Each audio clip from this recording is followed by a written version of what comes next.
My family thought my husband was just a grease-stained mechanic unworthy of the Hawthorne estate. They stole the CEO position I had earned to give it to my sister, who only cares about haute couture. But they missed one detail. That mechanic is a Vance. The Vance Group bought my parents' company this morning.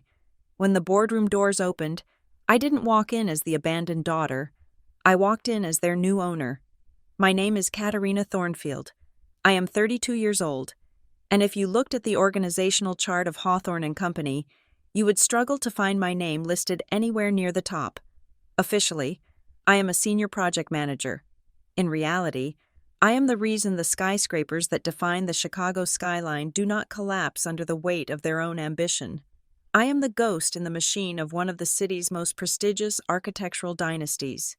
For the past decade, my life has been measured in 16-hour workdays and the relentless, grinding pressure of deadlines, while the rest of the city sleeps.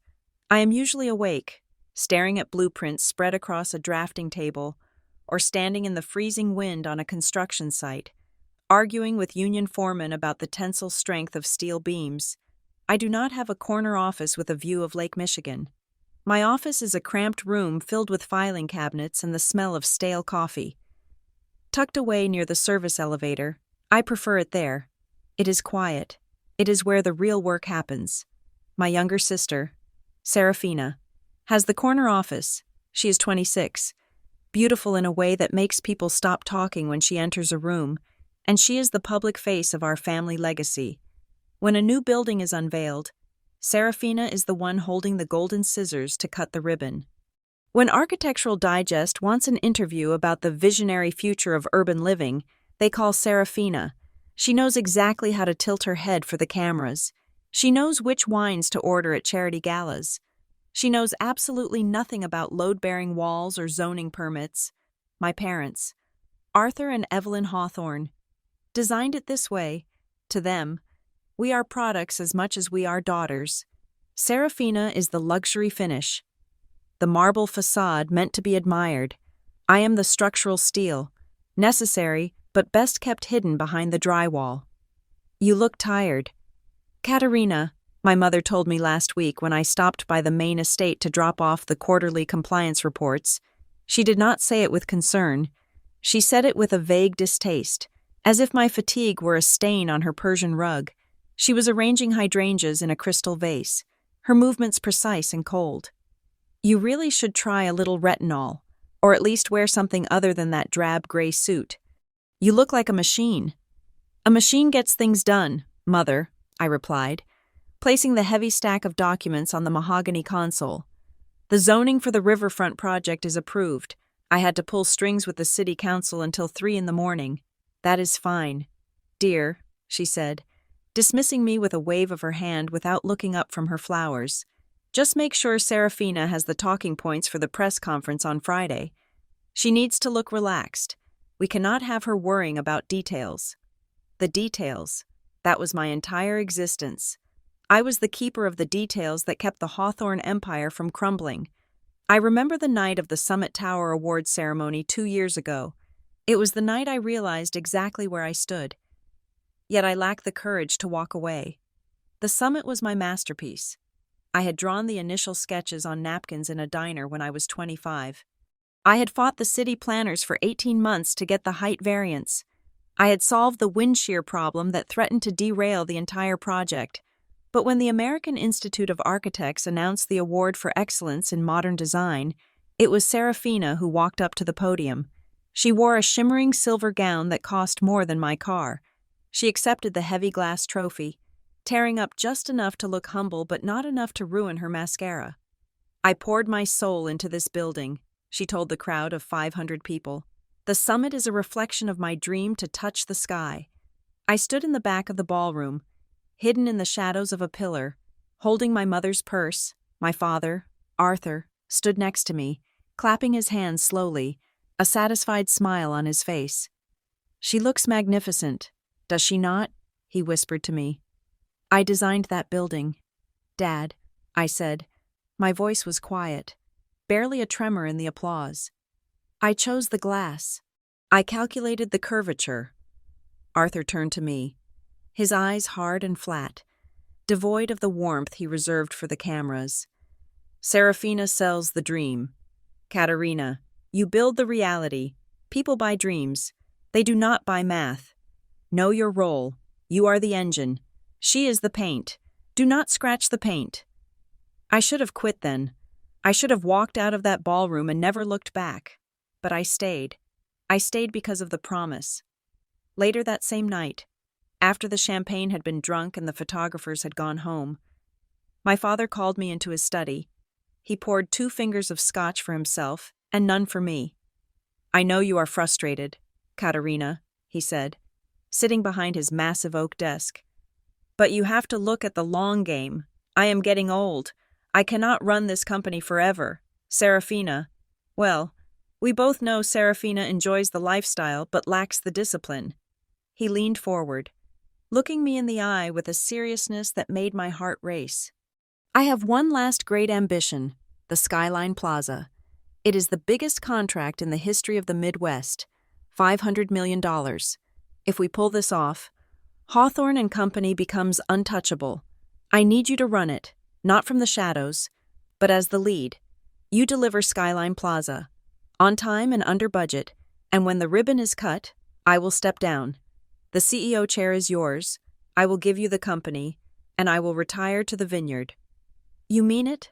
I asked, desperation clawing at my throat. I wanted it so badly. I wanted to prove that the quiet and plain daughter was the true heir. You have my word, he said. Finish the job, Katerina. Then you can come out of the shadows. That was 18 months ago. Since then, I have breathed concrete dust and eaten stress for breakfast. The Skyline Plaza was a nightmare of logistical hurdles, union strikes, and supply chain failures. But I was winning. We were 2 weeks away from completion. I had done the impossible. The only place where I could shed the weight of the Hawthorne name was a small, clapboard house in the suburbs, 40 miles away from the city center. It was where Julian lived. Julian was my husband. To my family, he was the ultimate embarrassment. To me, he was the only thing that felt real. He worked at a restoration shop for vintage automobiles. He spent his days with his hands deep in the engines of 60s Mustangs and Jaguars, bringing dead machines back to life. He was a man of few words, with dark eyes that saw everything and a calmness that settled my frantic mind the moment I walked through the door. My parents hated him. They hated his calloused hands.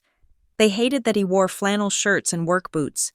They hated that I had chosen him over the slick tax attorney they had tried to set me up with 4 years ago. He smells like gasoline, my mother would sniff, wrinkling her nose whenever his name was mentioned. He smells like honest work. I would defend him, though I knew it fell on deaf ears. Tonight was the monthly mandatory family dinner at the Hawthorne estate.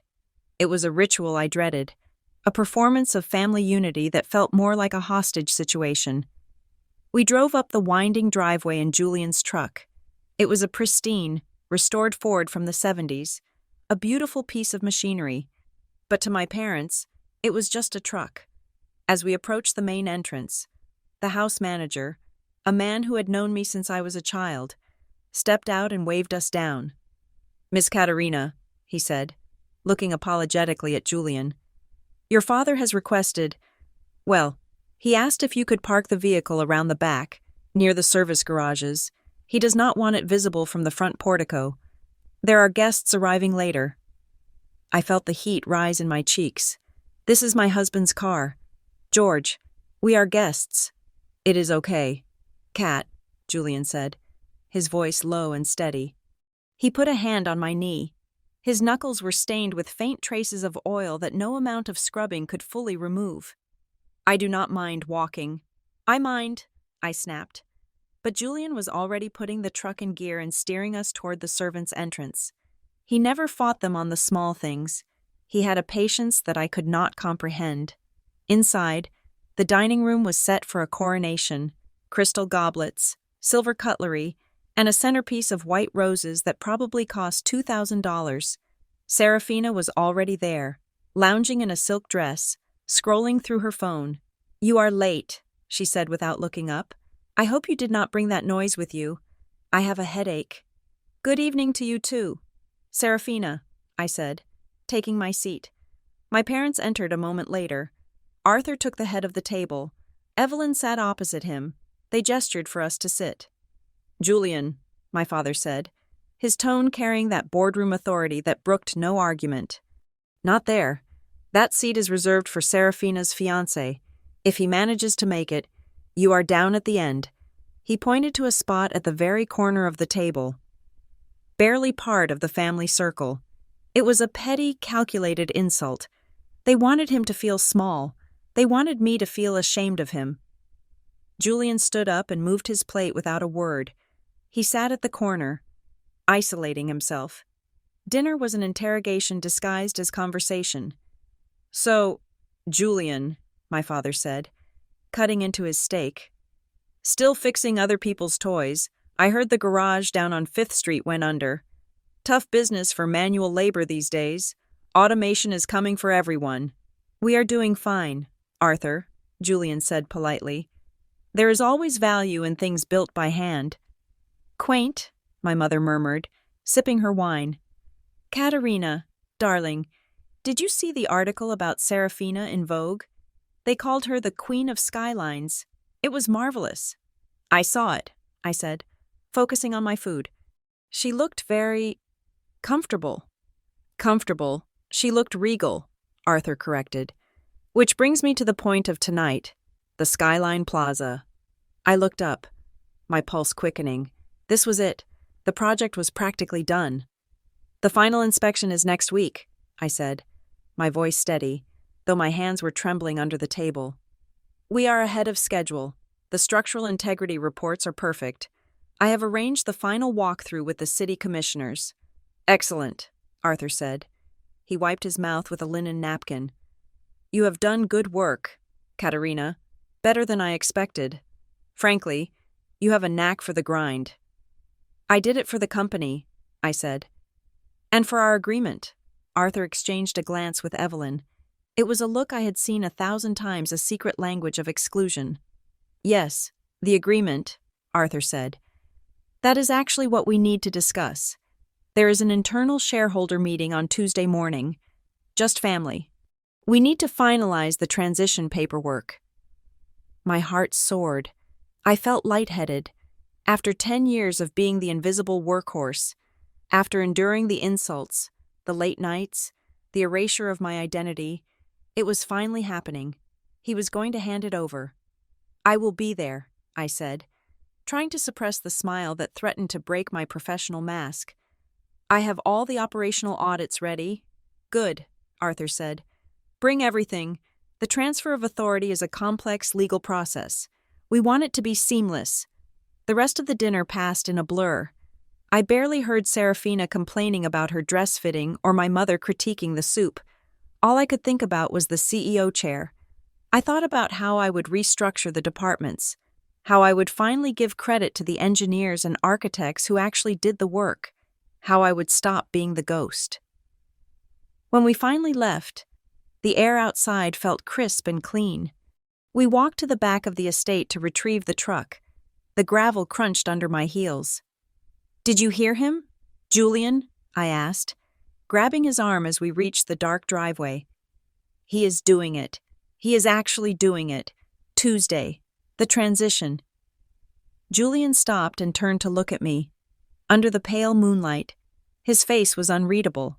He did not share my excitement. There was a sadness in his eyes that confused me. Kat, he said softly, be careful. Careful why we won. I won. Your father, Julian said, choosing his words with that deliberate slowness of his. He looks at you, but he does not see you. He sees a tool. When a tool finishes its job, you put it back in the box. You do not put it at the head of the table. You are wrong, I said, pulling away from him slightly. You do not understand how this world works. Julian, it is about leverage. I have the leverage. I built the skyline. Without me, they are lost. Julian sighed. He reached out and took my hand, his rough palm encompassing mine.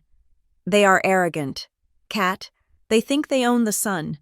They treat you like a servant and me like a stray dog. They do not know what they are losing. They are not losing me, I insisted. They are promoting me. I was not talking about them promoting you, Julian said enigmatically. He opened the truck door for me. I was talking about what happens when they push too far. I dismissed his warning. I told myself he was just defensive because of how they treated him. He was a mechanic. He saw the world in terms of broken parts and repairs. I saw the world in terms of structures and foundations. I believed my foundation was solid. Tuesday morning arrived with a gray, ominous sky. I dressed with more care than usual. I wore my best navy suit, the one that made me feel like armor. I packed the 3 heavy binders containing the complete operational history of the Skyline Plaza project. I walked into the Hawthorne and Company headquarters at 7 o'clock in the morning. The building was quiet. I took the private elevator to the top floor. When I entered the boardroom, my parents were already there. So was Serafina. She was wearing a white dress, looking bright and eager, which was unusual for her at this hour. There was a bottle of champagne on the table. "Ah, Katerina," my father said, standing up. He did not look at me. He looked at the binders in my arms. "You brought the files." "Everything is here," I said, setting them down on the long oak table. "The complete transfer protocols, the vendor contracts, the safety sign-offs." "Excellent," Arthur said. He placed a hand on the stack of binders, claiming them. "Truly excellent work." "So," I said, my voice thick with anticipation, "shall we call the lawyers in? I am ready to sign." Arthur smiled. It was a smile I would never forget. It was the smile of a predator who has finally cornered its prey. "Sit down, Katerina," he said. "We have a slight change of plans regarding the structure of the new leadership." I sat. I looked at Serafina. She was smirking, tracing the rim of a champagne flute with a manicured finger. I looked at my mother. She was studying the view out the window, refusing to meet my eyes, and in that moment, before a single word was spoken, the cold knot of dread in my stomach told me that Julian had been right. I had walked into a slaughterhouse thinking I was the butcher, but I was just the cattle. Our apartment in the Andersonville neighborhood was a different universe from the sprawling, cold expanse of the Hawthorne estate. It was a third-floor walk-up with creaky hardwood floors and drafty windows, but it possessed a warmth that my parents' mansion, with its climate-controlled wine cellars and marble foyers, could never manufacture. We paid $2,400 a month for it, a sum my mother spent on her weekly floral arrangements. But to me, it was a sanctuary. It was here, in the quiet hours of the night, that I truly saw Julian, to the world, and certainly to my family. He was a man of grease and silence, a mechanic who restored vintage machines because he lacked the intellect for white-collar ambition. But I watched him when he thought I was asleep. I saw the way he read. He did not read tabloids or car manuals. He read dense, complex treatises on macroeconomic theory and history books in languages I could not recognize. There were nights when the phone would ring at 2 or 3 in the morning. I would lie there, feigning sleep, listening to him step out onto the balcony. Through the thin glass, his voice would drift in, low and authoritative. He spoke fluent German, the consonants sharp and precise, and sometimes Japanese, a fluid cadence that sounded nothing like the grunt and nod dialect he used with my father. Just sourcing parts for a 1965 Porsche. He told me once when I asked about a midnight call, "The best distributors are in Stuttgart. The time zones are a nightmare." I accepted the lie because I was too exhausted to challenge it. My brain was so saturated with blueprints and zoning laws that I did not have the bandwidth to solve the mystery of my own husband. I simply assumed he was a better mechanic than anyone gave him credit for. The disconnect between Julian's reality and my family's perception of him came to a head on my birthday, 2 months before the final betrayal. A package had arrived for me at the main estate, addressed to Mrs. Katerina Thornfield. I was sitting in the solarium with my mother, going over the catering budget for the upcoming company anniversary, when the housekeeper brought it in. It was a heavy rectangular parcel wrapped in brown paper. "Who sends a package like that?" my mother asked, sipping her iced tea with a grimace. "It looks like something from a surplus store." I opened it. Inside was a book. It was not just a book. It was a first edition of the 4 Books of Architecture by Andrea Palladio. Printed in 1738, the leather cover was cracked with age. Smelling of old libraries and history, it was a treasure. The kind of volume an architect would kill to own. Tucked inside was a simple note, for the builder who sees the structure, not just the facade. "Happy birthday. A friend of Julian." My hands trembled as I touched the pages. "Mom, look at this. This is incredible. This is worth more than my car." My mother glanced at the tattered leather and sniffed.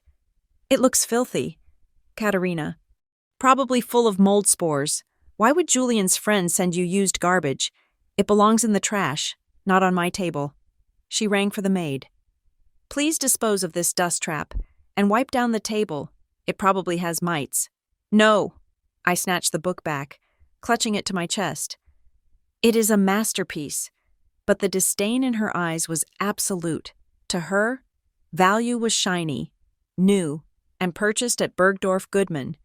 She could not see the worth in something old and wise. Later that night, when I showed it to Julian, he just smiled a small, sad smile. "My father has a library," he said softly, tracing the spine of the book. "He thought you might appreciate it. I am sorry they did not understand." "Your father?" I asked. "I thought he was a farmer." "He grows things," Julian said cryptically. "Among other things." I should have asked more. I should have pressed him on how a farmer could afford a relic from the 18th century. But the crisis at Skyline Plaza swallowed my curiosity whole. It happened on a Tuesday, 3 weeks before the project was due for completion. I received a frantic call from the site foreman at 4 in the morning. "The south retaining wall," he shouted over the roar of rain and machinery. "We have a shear fracture. The sensors are screaming. If the load shifts, the whole atrium comes down." I drove to the site in my pajamas, throwing a trench coat over them. When I arrived, it was chaos. The rain was coming down in sheets, turning the construction site into a mud pit. The structural integrity of the flagship project, the building that was supposed to secure my future, was hanging by a thread. I called Serafina. She was technically the project lead on paper. She needed to be there to authorize the emergency shoring expenses. "I cannot come down there. Cat," she shrieked into the phone. I could hear airport announcements in the background. "I am boarding a flight to Paris. It is Fashion Week. I cannot be seen in a hard hat covered in mud. You deal with it. You are the nerd. Fix it." "Serafina, if this wall collapses, we are looking at a $50 million lawsuit," I yelled back, standing ankle-deep in freezing slurry. "We could lose the company. You have to sign the authorization." "Just forge my signature. I do not care. Do not ruin my trip." She hung up. For the next 72 hours, I did not sleep. I did not eat. I lived in that mud. I directed the crews, recalculating load distributions on a tablet shielded from the rain by a piece of plywood. I negotiated with the concrete suppliers to get emergency reinforcements delivered at 3 in the morning. I stood between the terrified workers and the groaning wall, willing the steel to hold. By Friday morning, the crisis was over. The wall was reinforced. The sensors were stable. The Skyline Plaza was saved. I walked into the Hawthorne offices looking like a specter. My hair was matted. My boots were caked in dried concrete, and my eyes were burning. I found my father in his office, drinking scotch. "It is done," I croaked. "The building is safe." Arthur Hawthorne looked at me. For a fleeting second, I saw something like fear in his eyes. He realized how close he had come to losing his empire, and he realized exactly who had saved it. He stood up and walked around the desk. He put a hand on my shoulder, careful not to touch the dirt on my coat. "You are a force of nature, Katerina," he said. His voice was thick with emotion. "Serafina abandoned ship. You stayed. I see that. I finally see that." "Do you?" I asked. leaning against the wall for support. "I do," he promised. "Next week, the 40th anniversary gala. It will be the night of the transition. I am going to announce it to the world. You are the new CEO of Hawthorne and Company. Go home, sleep, get ready for your coronation." I drove home weeping with relief. I believed him. I believed that the meritocracy I worshipped had finally worked. I had passed the ultimate test. That weekend, I did something I never did. I went shopping. I went to the most expensive boutique on the Magnificent Mile. I did not buy a gray suit. I bought a gown. It was a deep, midnight blue silk, elegant and commanding. It cost $3,000, more than I had ever spent on myself. When I tried it on in the dressing room, I did not see the tired project manager. I saw a CEO. When I modeled it for Julian in our living room, he did not smile. He sat on our worn beige sofa, his hands clasped tightly together, looking at me with a pained expression. "You look beautiful, Kat," he said, "but please, do not wear that to the gala." "Why?" I spun around, the silk swishing around my legs. "Are you afraid I will outshine everyone?" "I am afraid you are dressing for a wedding when you are walking to a funeral," Julian said. He stood up and walked over to me, grabbing my shoulders gently. "I saw the guest list, Kat. I saw the press releases they are drafting. I have sources." "Sources?" I laughed, a harsh, brittle sound. "You mean the guys at the auto shop, Julian? Stop it. You are just jealous." He recoiled as if I had slapped him. "Jealous," he repeated, his voice dropping to a dangerous whisper. "Yes, jealous. I was high on adrenaline and exhaustion and the promise of power. You hate them because they are successful. You hate that I am part of that world. You want to keep me here, in this small apartment, with your small life. But I earned this. Julian, I saved their $50 million asset while Serafina was eating croissants in Paris. My father looked me in the eye. He promised. Your father is a liar, Julian said. And Serafina is a shark. They are using you to fix the cracks until they can plaster over you. You are just a mechanic. Julian, I shouted, the cruelest words I had ever spoken flying out of my mouth before I could stop them. What do you know about corporate strategy? What do you know about running an empire? Just stay out of it. And if you cannot be happy for me, then do not come to the gala. Julian looked at me for a long, silent moment. The hurt in his eyes was deep. But behind it, there was that strange, ancient calm again. I will come, he said quietly, because when the floor drops out from under you, someone needs to be there to catch you, and God knows, it will not be your family. He walked into the bedroom and closed the door. I stood there in my $3,000 dress, feeling a sudden, chilling draft sweep through the room. I told myself he was wrong. I told myself he was just insecure. I told myself that on Saturday night, everything would change. I was right. Everything would change, just not in the way I thought. The Ritz-Carlton ballroom smelled of expensive perfume, stale ambition, and the specific, metallic scent of caviar that had been sitting out for too long. It was a sensory assault designed to scream power. Crystal chandeliers the size of small cars hung from the ceiling, fracturing the light into 1,000,000 blinding prisms. The room was packed with 300 of Chicago's elite real estate moguls, city council members, and the kind of socialites who treated charity galas like competitive sports. I walked in with my hand tucked into the crook of Julian's arm. For the first time in my life, I felt like I belonged here.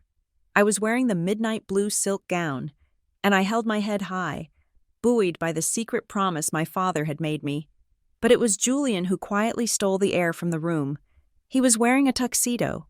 It was a garment of devastating precision, cut from midnight black wool that absorbed the light rather than reflecting it. To the untrained eye, it was just a suit. To anyone who understood tailoring, it was a masterpiece of structure and drape, fitting his broad shoulders as if it were a second skin. He looked like a silent film star, dangerous and elegant. My mother, Evelyn, intercepted us near the champagne tower. She was wearing gold lame. looking like a very expensive, very brittle trophy. Her eyes raked over Julian, and her lip curled in that familiar, reflexive sneer. "Well," she said, her voice dripping with artificial sweetness, "I see the rental place had something in your size. Julian, do try not to spill anything on it. The deposit must be half a month's rent for you people." Julian did not flinch. He simply adjusted his cufflinks platinum. I noticed for the first time, not the cheap steel ones I thought he owned, and smiled. "I will be careful, Evelyn. It would be a shame to ruin the aesthetic." "Katerina," my mother snapped. Turning her attention to me, she grabbed my arm and physically pulled me 2 steps back, away from the main entrance archway. "Stand here, behind the floral arrangement." "Why?" I asked, confused. Dad said, "Serafina is making her entrance in 2 minutes," my mother hissed. "The photographers are lined up. We cannot have you in the background ruining the shot. Your dress is adequate, but it clashes with Serafina's theme. She is wearing diamonds. You are wearing whatever that is. Just stay out of the frame." I swallowed the lump in my throat. It does not matter. I told myself, in an hour, I will be the CEO. Then I will decide where I stand. The lights dimmed. The orchestra swelled into a dramatic crescendo.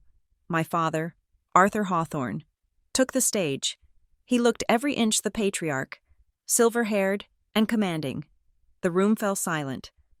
"Ladies and gentlemen," Arthur began, his voice booming through the speakers, 40 years ago, I laid the first brick of this company. I built Hawthorne and Company on the principles of strength, vision, and unyielding excellence." He paused for applause. I squeezed Julian's hand.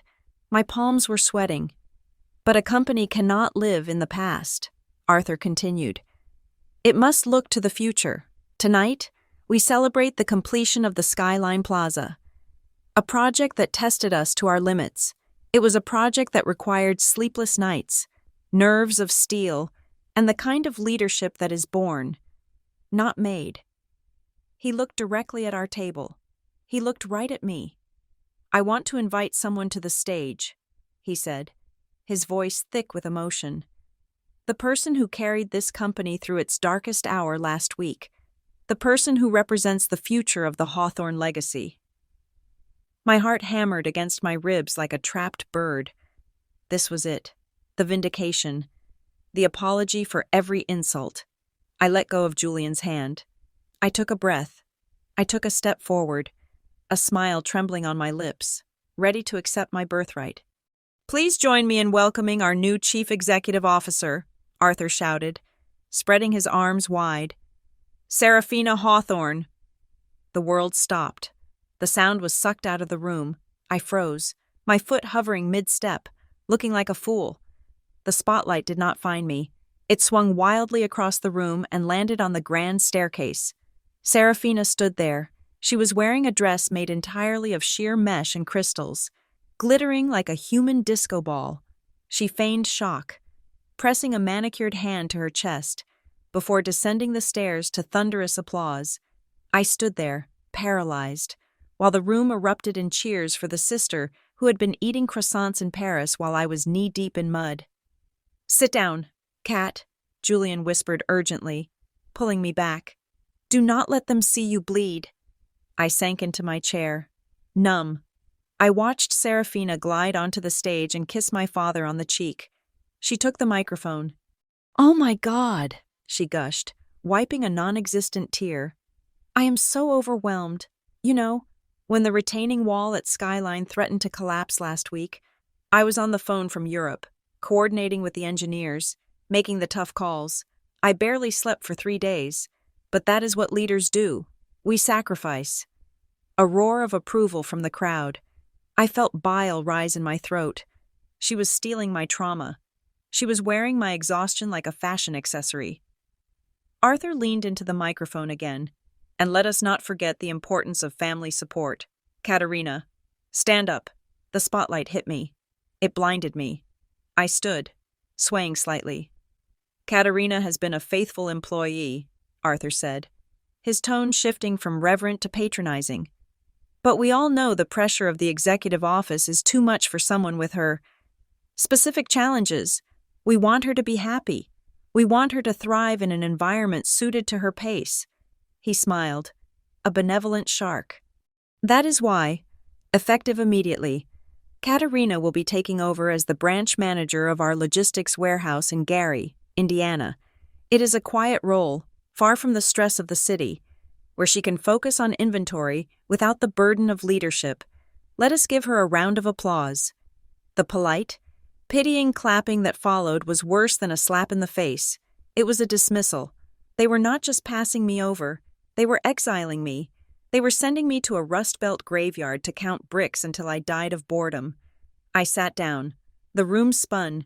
The waiters were serving filet mignon. But all I could smell was the ashes of my life. Serafina and my parents descended from the stage and made their victory lap, shaking hands, accepting congratulations. They finally reached our table. They were glowing with the adrenaline of their performance. "You were wonderful, darling," Evelyn cried, hugging Serafina. Then she looked at me, her face hardening. "Katerina, stop looking so sullen. You are ruining the mood. You should be grateful. Gary is very affordable. You will be able to buy a nice little house." "You lied to me," I whispered. My voice was shaking, but it was loud enough to cut through their chatter. Arthur frowned, checking his Rolex. "Keep your voice down." "You promised me," I said. Standing up, my chair scraped loudly against the floor. "You looked me in the eye 3 days ago. You said if I saved the skyline, the job was mine. You said you saw me." "I did see you," Arthur said, his voice dropping to a cold, lethal register. "I saw a project manager. I saw a worker bee. Look at you. Katerina, look at your sister." He gestured to Serafina, who was posing for a selfie with a city councilman. "Serafina is a brand," Arthur said. "She is the face. Investors want to have dinner with Serafina. They want to buy condos from Serafina. You are efficient, but you are uninspiring. You are a gray suit in a world of color. I cannot put you on a magazine cover. I cannot sell shares with your face. You are logistics. Serafina is vision." "I did the work," I cried out. Heads at nearby tables began to turn. "I drew the blueprints, I reinforced the walls. She does not even know how to read a load-bearing schematic." "It does not matter," Evelyn hissed, stepping in. "Perception is reality, you stupid girl. Serafina looks like a CEO. You look like you belong in a warehouse. We are doing this for your own good. You would crack under the pressure. We are saving you from embarrassing yourself." "That is enough," a voice rumbled. It was Julian. He stood up. He did not shout, but his voice carried a weight that made the crystal glasses vibrate. He towered over my father. "You are small people," Julian said. He looked at Arthur, then Evelyn, then Serafina, who had wandered over to see what the commotion was. "You sit on a mountain of gold that she built for you, and you spit on her. You think you are royalty. You are parasites." "Excuse me," Arthur sputtered, his face turning a dangerous shade of purple. "How dare you speak to me? You are a mechanic. You fix carburetors for a living. You are not fit to scrape the mud off my shoes." "I would rather have grease on my hands than blood on my soul," Julian said calmly. "Come on. Kat, we are leaving." "Oh no, you do not," Arthur shouted. He snapped his fingers at the perimeter of the room. 2 large security guards in earpieces started moving toward us. "Get this trash out of my ballroom. Drag this grease monkey and his hysterical wife out to the street where they belong." The guards grabbed Julian's arms. Julian did not resist physically, but he looked at the guards with such cold, amused authority that they hesitated for a second. "Do not touch her," Julian warned them, nodding at me. "I will walk. But if you touch her, you will regret it." I looked at my parents. They were sneering. They were enjoying this. They loved the power of expelling the unwanted elements from their perfect kingdom. "I quit," I said. My mother laughed. It was a sharp, barking sound. "You cannot quit. You have a non-compete clause. If you walk out that door, we will sue you for breach of contract. We will bury you in legal fees. We will make sure no firm in Chicago ever hires you again. You will not even be able to get a job mixing cement. Let me be clear, I said, pulling my grandmother's ring off my finger, the only heirloom I had, and dropping it into my mother's champagne glass. It made a sharp clink. I am not just quitting. I am erasing myself from this family. You want the brand. You can have it. Good luck keeping it standing without the steel. Get out, Arthur screamed, losing his composure entirely. You are nothing. You are a failure. Go rot in the gutter with your mechanic. I turned my back on them. I took Julian's hand. We walked through the parting crowd. I could feel 300 pairs of eyes burning into my back. I heard the whispers, the crazy sister, the disgrace, the meltdown. We pushed through the heavy revolving doors and stepped out onto the street. It was raining, a cold, hard Chicago rain that soaked through my $3,000 silk dress in seconds. The wind whipped my hair across my face. We stood on the sidewalk, shivering, while the warm, golden light of the Ritz-Carlton glowed behind us like a reject's paradise. I looked at Julian. His tuxedo was soaked. His hair was plastered to his forehead. We were wet, unemployed, and publicly humiliated. I am sorry, I sobbed, the adrenaline finally crashing. I am so sorry. Julian, they were right. I am nothing. I have nothing. Julian pulled me into his arms. He held me tight against his chest, oblivious to the rain, oblivious to the valet drivers staring at us. You are wrong, Kat, he whispered into my ear, his voice fierce and steady against the storm. You have everything. You just do not know it yet. But tomorrow they are going to find out exactly who they just threw away. He led me toward his truck, parked down the block in the shadows. As we drove away, leaving the magnificent, rotting empire of the Hawthornes behind in the rearview mirror, I did not know that the man sitting next to me was already planning a war. I just watched the rain wash away the city I thought I owned. The weeks following the gala were a slow, suffocating descent into silence. The adrenaline of my dramatic exit faded, replaced by the crushing reality of being a 32-year-old unemployed architect in a city that my father practically owned. I spent my days in our small apartment, sending out resumes that disappeared into a digital void. The rejection letters came swiftly. They were polite, boilerplate refusals, but the speed with which they arrived told a different story. My father had made good on his threat. He had blacklisted me.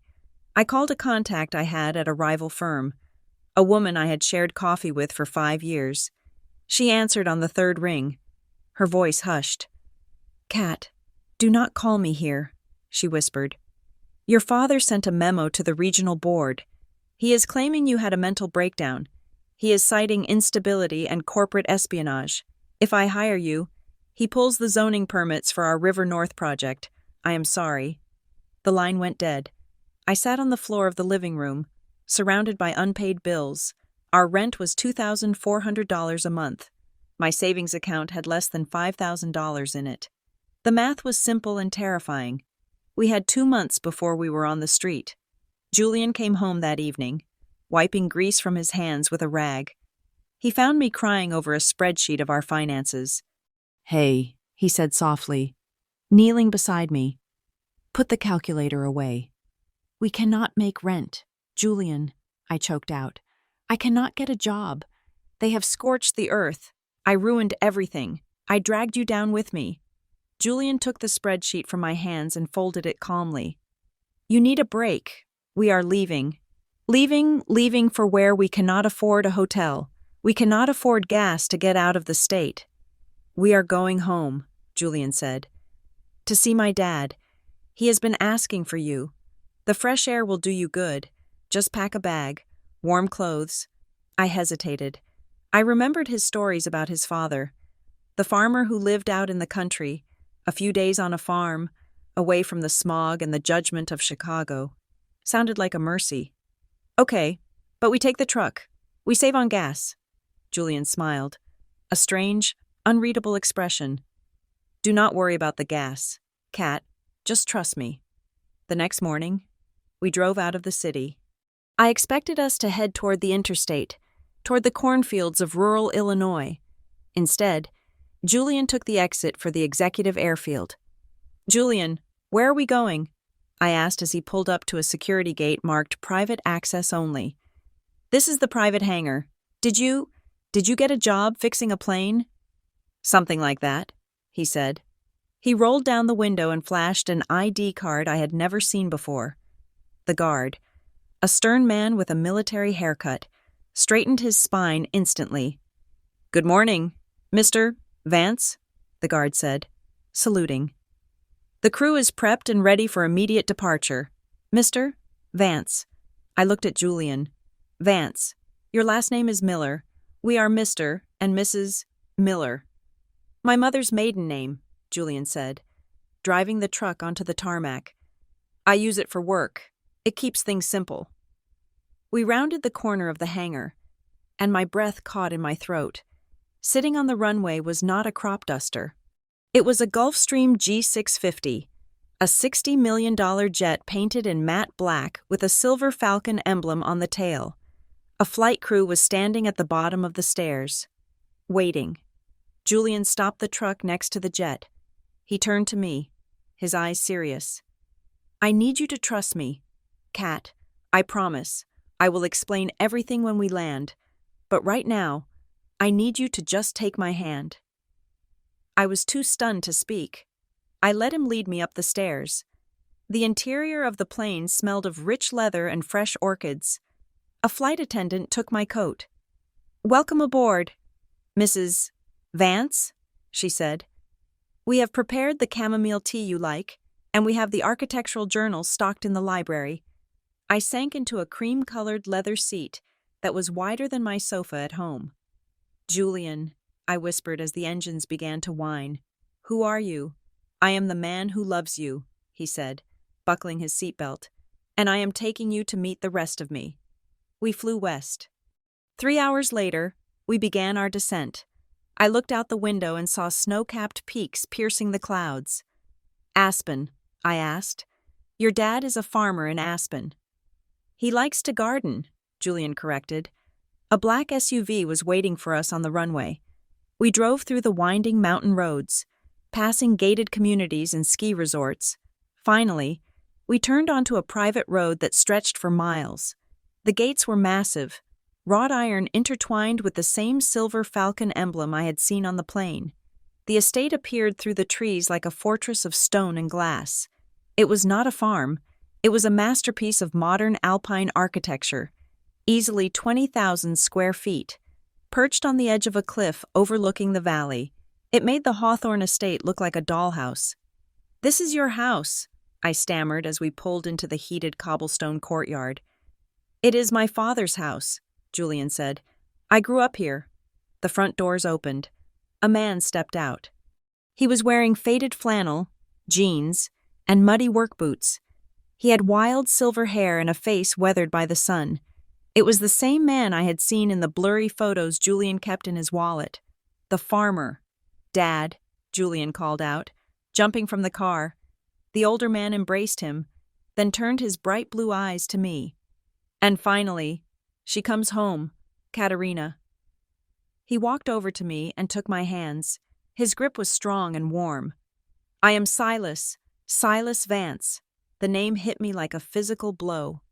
Silas Vance, the founder of Vance Global, the man who owned half the venture capital firms in Silicon Valley, 3 shipping lines, and a controlling interest in the steel mills my father used for his skyscrapers. He was a myth in the business world, a recluse who never gave interviews, and I had sent him a tin of homemade oatmeal raisin cookies last Christmas because Julian said his dad liked sweets and did not have anyone to bake for him. Mr. Vance, I gasped, my knees shaking. I had no idea. I sent you cookies. I thought you were... I am so sorry. Silas laughed, a booming sound that echoed off the mountains. Sorry. Those were the best damn cookies I have had in 20 years, better than the dry garbage my chef makes. Come inside. It is freezing. We sat in a living room with a 30-foot ceiling and a fireplace large enough to roast an ox. A staff member brought tea. I sat on the edge of the velvet sofa, looking from Julian to Silas, trying to rearrange my entire understanding of reality. Why, I asked Julian finally, why the mechanic shop? Why the tiny apartment? Why did you let my parents treat you like dirt for 4 years? Julian poured tea, his hands steady. I graduated from MIT with a dual degree in mechanical engineering and applied physics when I was 22. I went straight into the family business, boardrooms, stock options, mergers. Everyone I met wanted something. The women wanted the Vance name. The men wanted my father's money. I felt like a checkbook with a pulse. He took a sip of tea. So I left. I wanted to build things with my hands. I wanted to see if I could be happy without the noise. I became an engine specialist for the McLaren Formula One team for a few years. Then I opened the restoration shop. I met you 3 months later. He looked at me, his eyes pleading for understanding. You were the first person who didn't know who I was. You fell in love with Julian the mechanic. You defended me when your parents mocked my job. You stood by me when I had nothing to offer but dirty hands and a used truck. You passed a test you didn't even know you were taking. Cat. Silas leaned forward, his expression darkening. Julian told me what happened at the gala. He told me what Arthur Hawthorne did to you. It is complicated, I said, looking down at my hands. My sister, they prefer her image. Image, Silas scoffed. Arthur Hawthorne is a peacock strutting on a pile of debt. I had my analysts run a check on Hawthorne and Company this morning. They are leveraged to the hilt. They borrowed heavily to finish that Skyline Plaza project, banking on the projected revenue to pay off the loans. How do you know that? I asked. Because Vance Global owns the bank that holds their mortgage, Silas said casually. The room went silent. The fire crackled. You own their debt, I whispered. We own a lot of things, Julian said, but we usually stay silent partners, passive investors. Not anymore. Silas stood up and walked to the massive window looking out over the snow. Katerina, you are family. You sent me cookies when you thought I was a poor farmer. You treated my son with dignity when your family treated him like a servant. Loyalty is the only currency that matters in this house, and the Hawthorns have declared war on my family. He turned back to us. Arthur thinks he is powerful because he builds towers. I can buy the ground underneath those towers and evict him. He hurt you. He humiliated you. And he insulted my son. Julian stood up and walked over to his father. They exchanged a look, a silent communication of shared intent. Then Julian turned to me.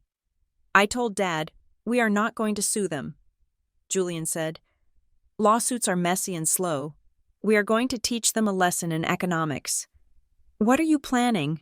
I asked, a mix of fear and exhilaration rising in my chest. We are going to let them fail, Silas said, a ruthless smile touching his lips.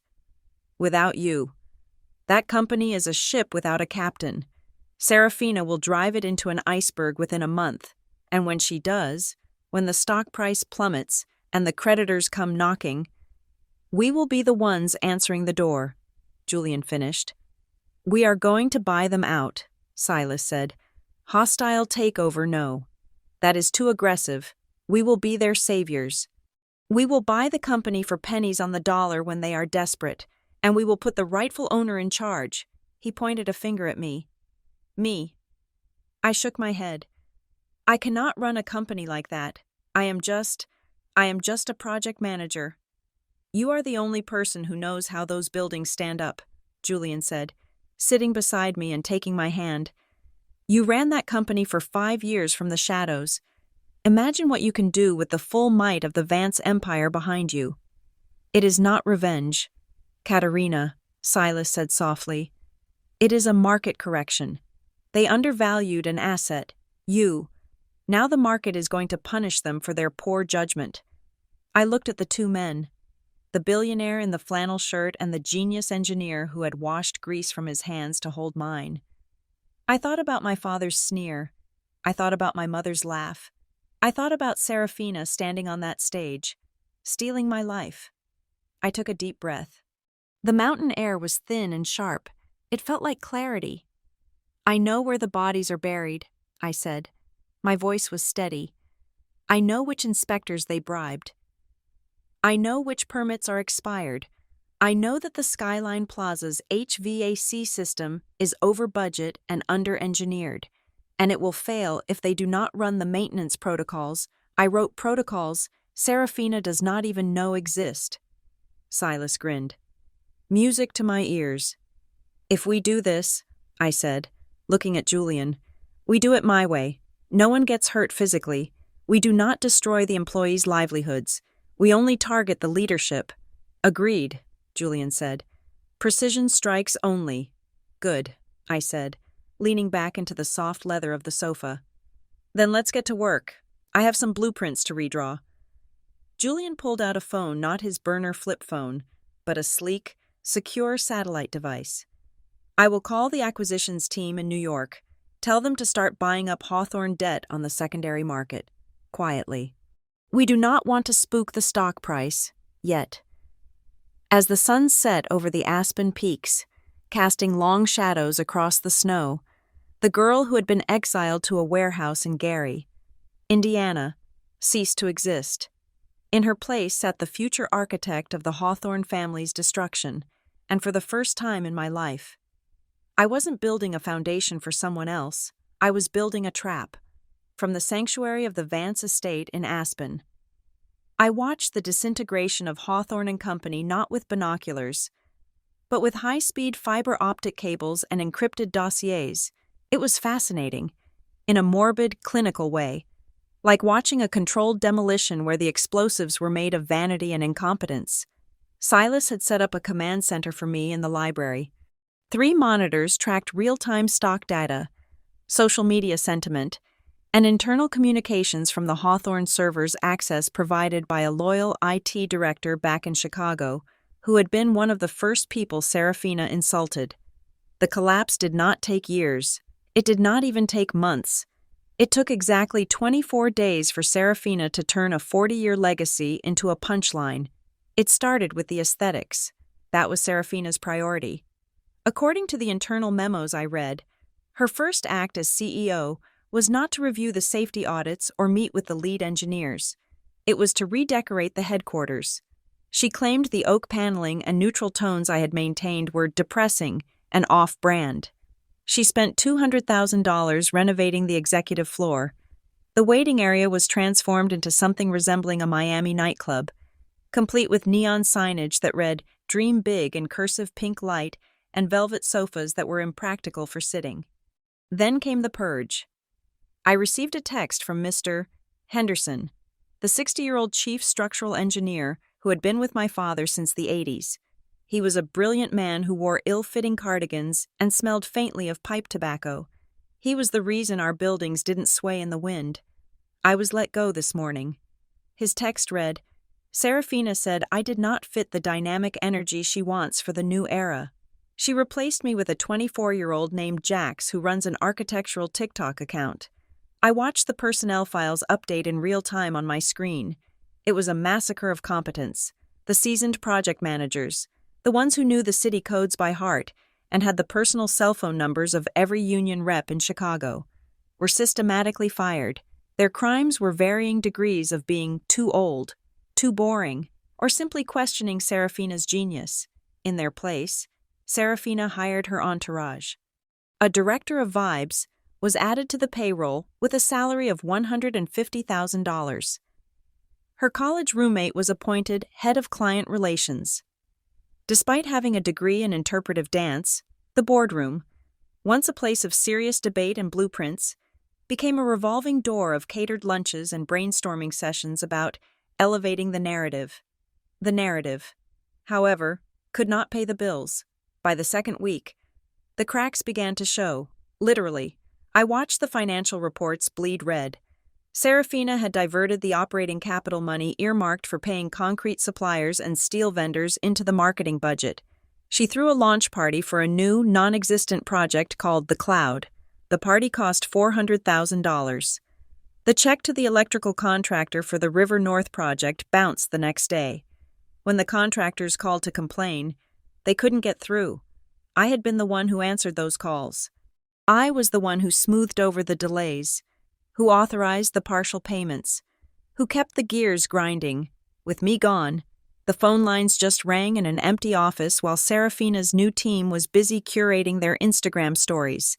The result was immediate: work stoppages. On day 17, the construction site at the Kensington Lofts went silent. The electricians' union walked off the job. 2 days later, the plumbers followed. The project, which was already on a tight deadline, ground to a halt. Serafina's solution was to post a video online. I watched it on my monitor, sipping tea while snow fell outside the aspen window.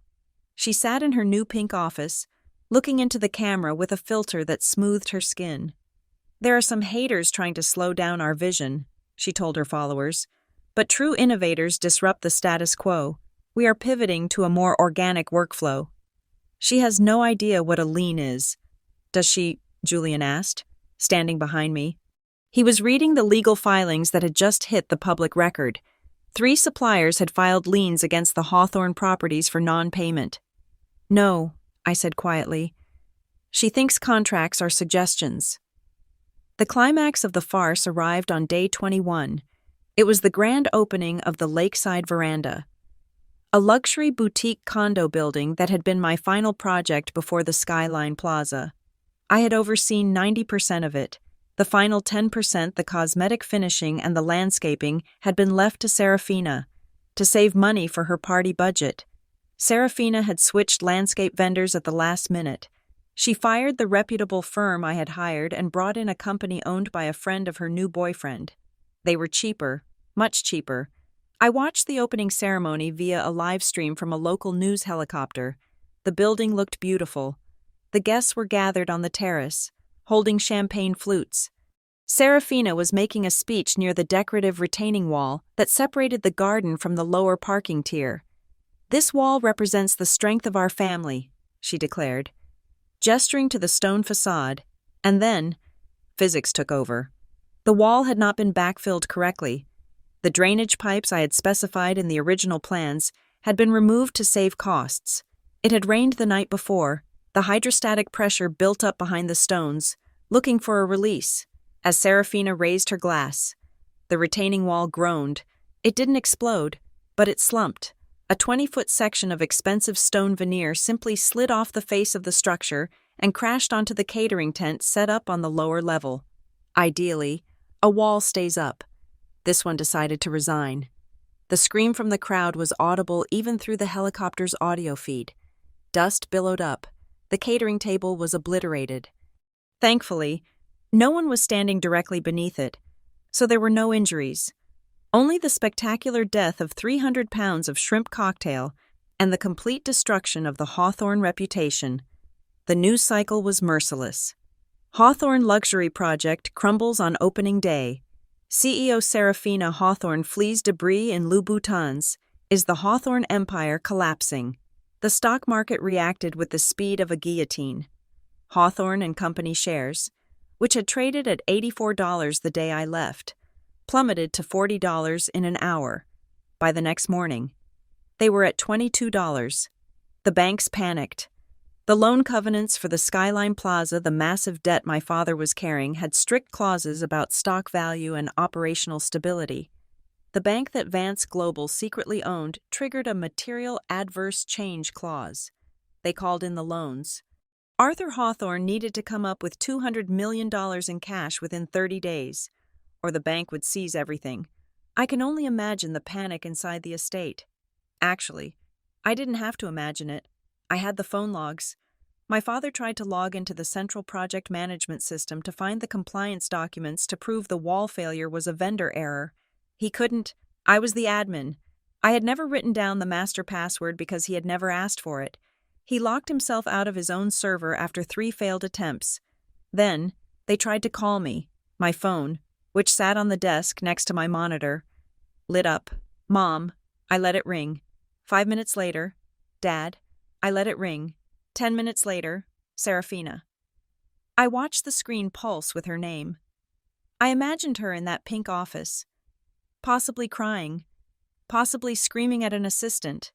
They left voicemails. I listened to them on speakerphone with Julian and Silas. Katerina!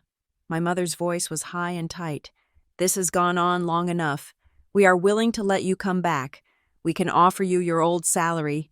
The warehouse position is off the table. We need you to fix a small administrative error with the servers. Call me back immediately.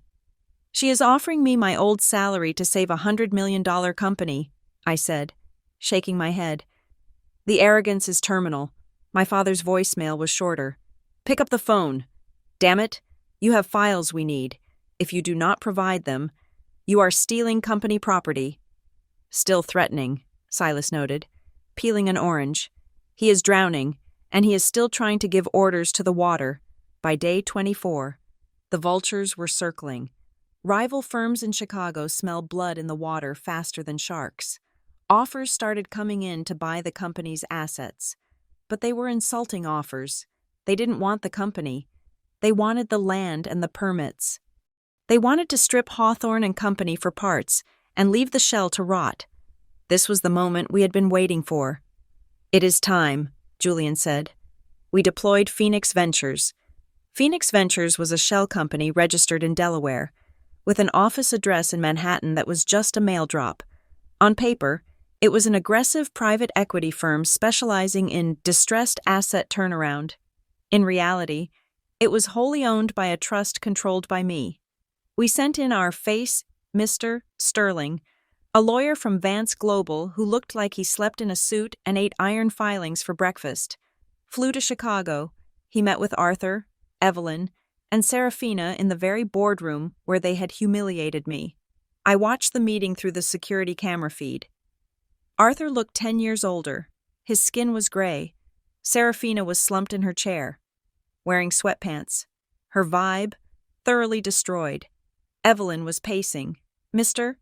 Sterling laid a leather portfolio on the table. My principals admire the Hawthorne brand, Sterling lied smoothly. They believe this recent trouble is optical, a temporary blip caused by market overreaction. Arthur straightened up. Exactly. That is exactly what I have been saying. It is the media.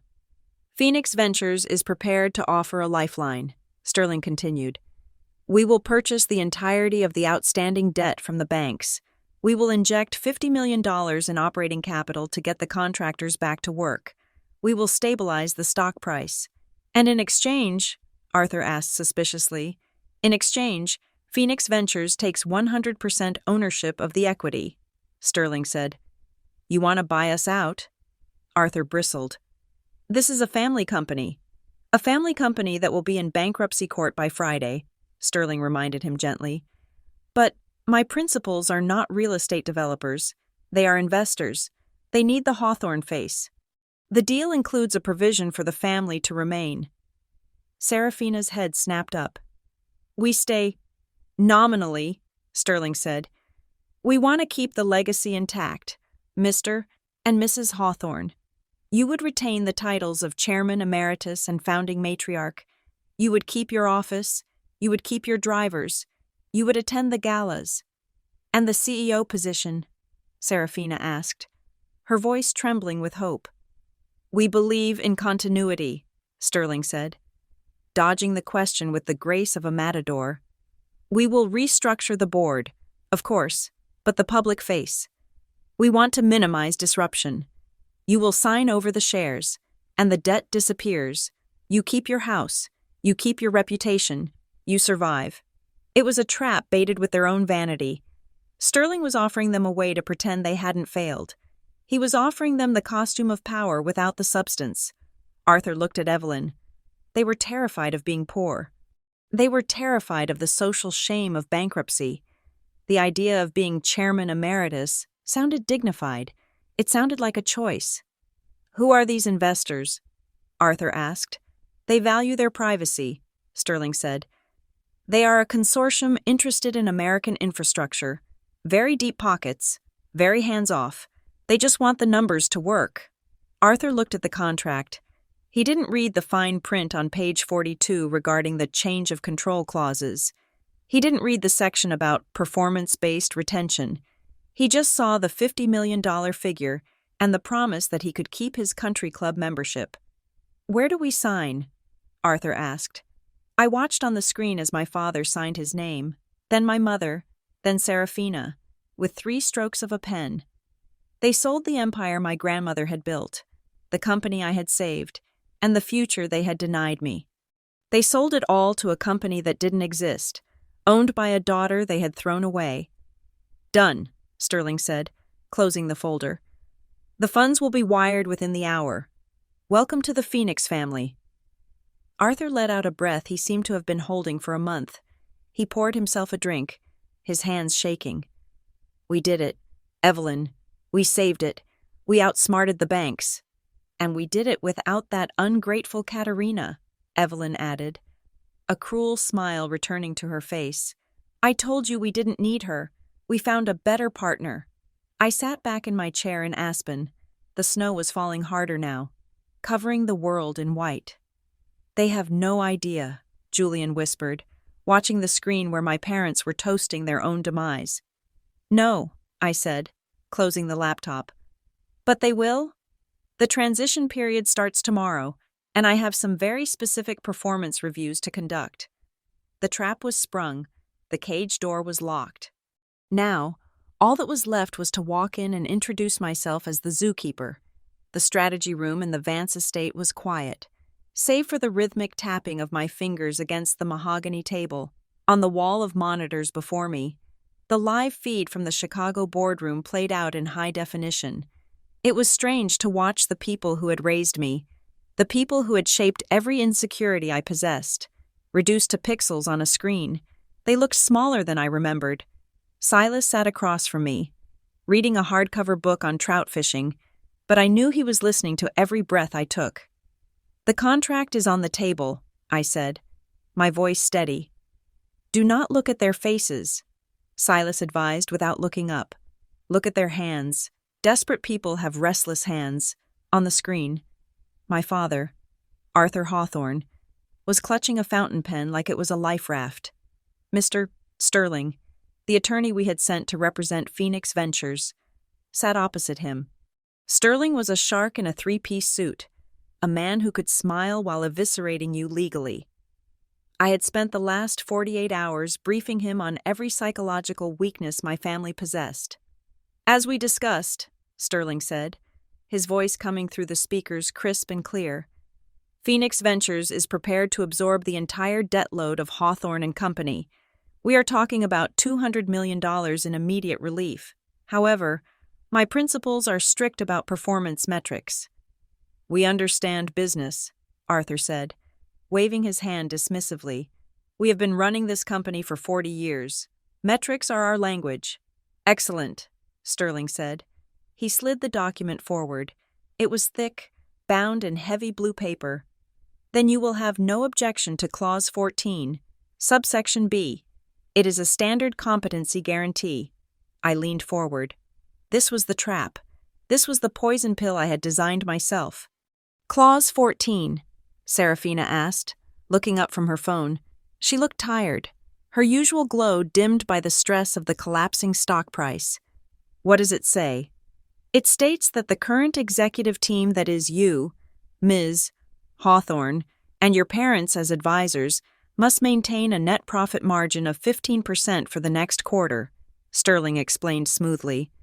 "If the margin drops below that threshold, or if there are any irregularities in compliance, Phoenix Ventures reserves the right to trigger an immediate leadership restructuring.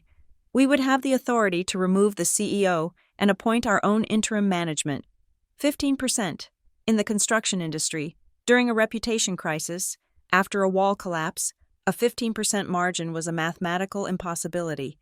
It would require perfect execution, aggressive cost-cutting, and a complete lack of errors. It was a target I could have hit in my sleep, because I knew how to optimize the supply chain. Serafina, however, did not know the difference between a supply chain and a necklace. 15% is aggressive, my mother, Evelyn, noted, frowning. Given the current market conditions, it is a vote of confidence, Sterling countered. We are investing millions because we believe in the Hawthorne magic. Surely you believe in it too. He had them. He had appealed to their vanity. To refuse the target would be to admit they were incompetent. To accept it was suicide. Arthur looked at the check sitting on the table, the initial $50 million injection of operating capital that would save them from bankruptcy court. Greed warred with caution in his eyes. Greed won. "We can do 15%, Arthur declared, puffing out his chest. "Serafina has a new vision. We are cutting the dead weight. We will be leaner, faster." "Dad," Serafina whispered, "are you sure?" "Sign the papers, Serafina," Arthur commanded. "Do not embarrass us." I watched as Serafina picked up the pen. She hesitated for a fraction of a second, the tip hovering over the signature line. I held my breath. If she had any instinct for survival, she would walk away.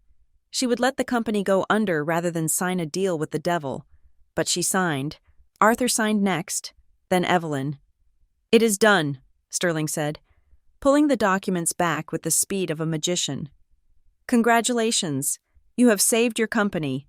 The feed cut to a wide angle as the champagne was brought out.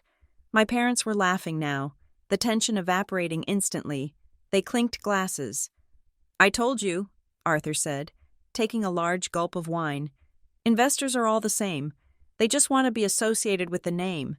We will give them a few good quarters, and then we will buy back the equity when the stock recovers. They have no idea who they are dealing with." "And the best part," Evelyn added, laughing, "is that we did not have to beg that wretched Katerina for help. Can you imagine? She is probably rotting in some cheap apartment, while we just secured a 9-figure deal." I felt a hand on my shoulder. I flinched, turning to see Julian standing there. He had been watching from the doorway. "You okay?" he asked softly. "They signed," I said. "They signed their own death warrants." "You do not look happy," Julian observed. He pulled up a chair and sat beside me.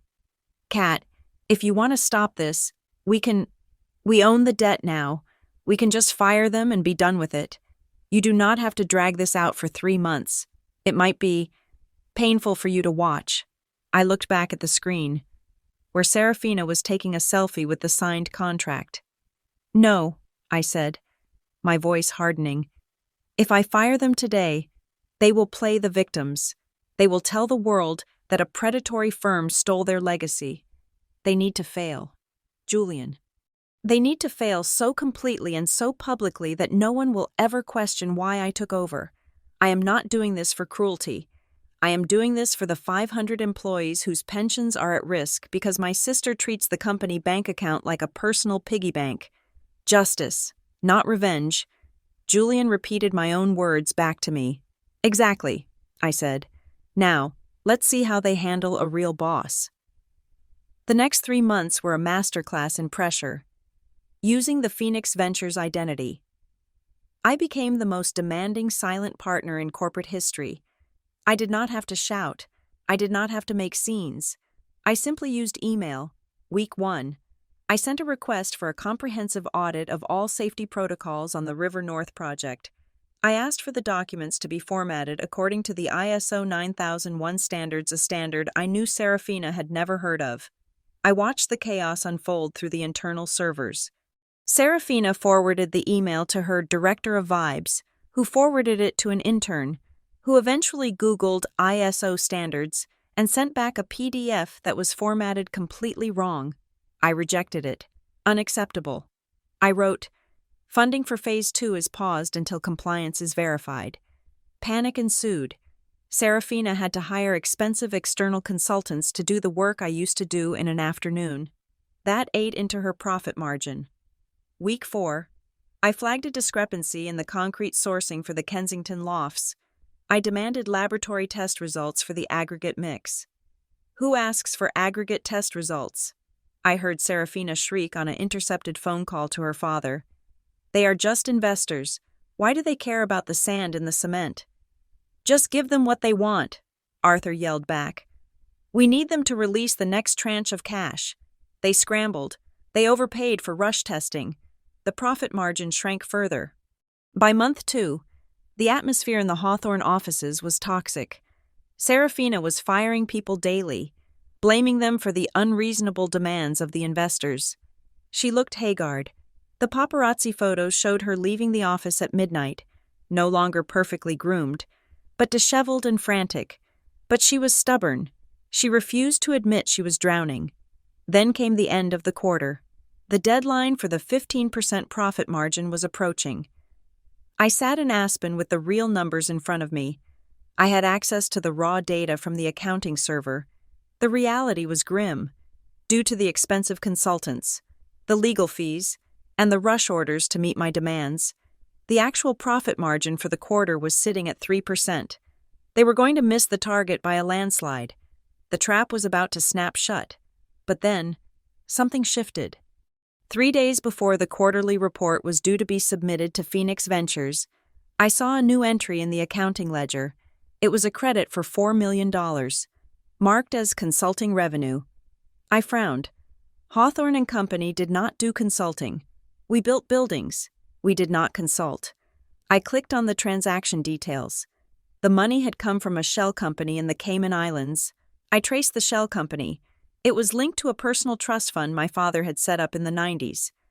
"They are injecting their own money," Julian said, leaning over my shoulder. "No," I said, scrolling deeper. "It is worse than that. Look at the expense column. They had removed $4 million worth of unpaid invoices from the liabilities column and simply deleted them. They were hiding bills. They were pretending they had paid the steelworkers and the electricians when they hadn't. And to balance the books, they were pumping in personal cash to artificially inflate the revenue line. That is fraud," Julian said flatly. "That is federal wire fraud. If they submit this report to us, they are committing a felony." "They are desperate," I said. "They think Phoenix Ventures is just a distant group of bankers who only look at the bottom line. They think if the number says 15%, we won't look at the receipts. Are they going to submit it? Let's wait and see."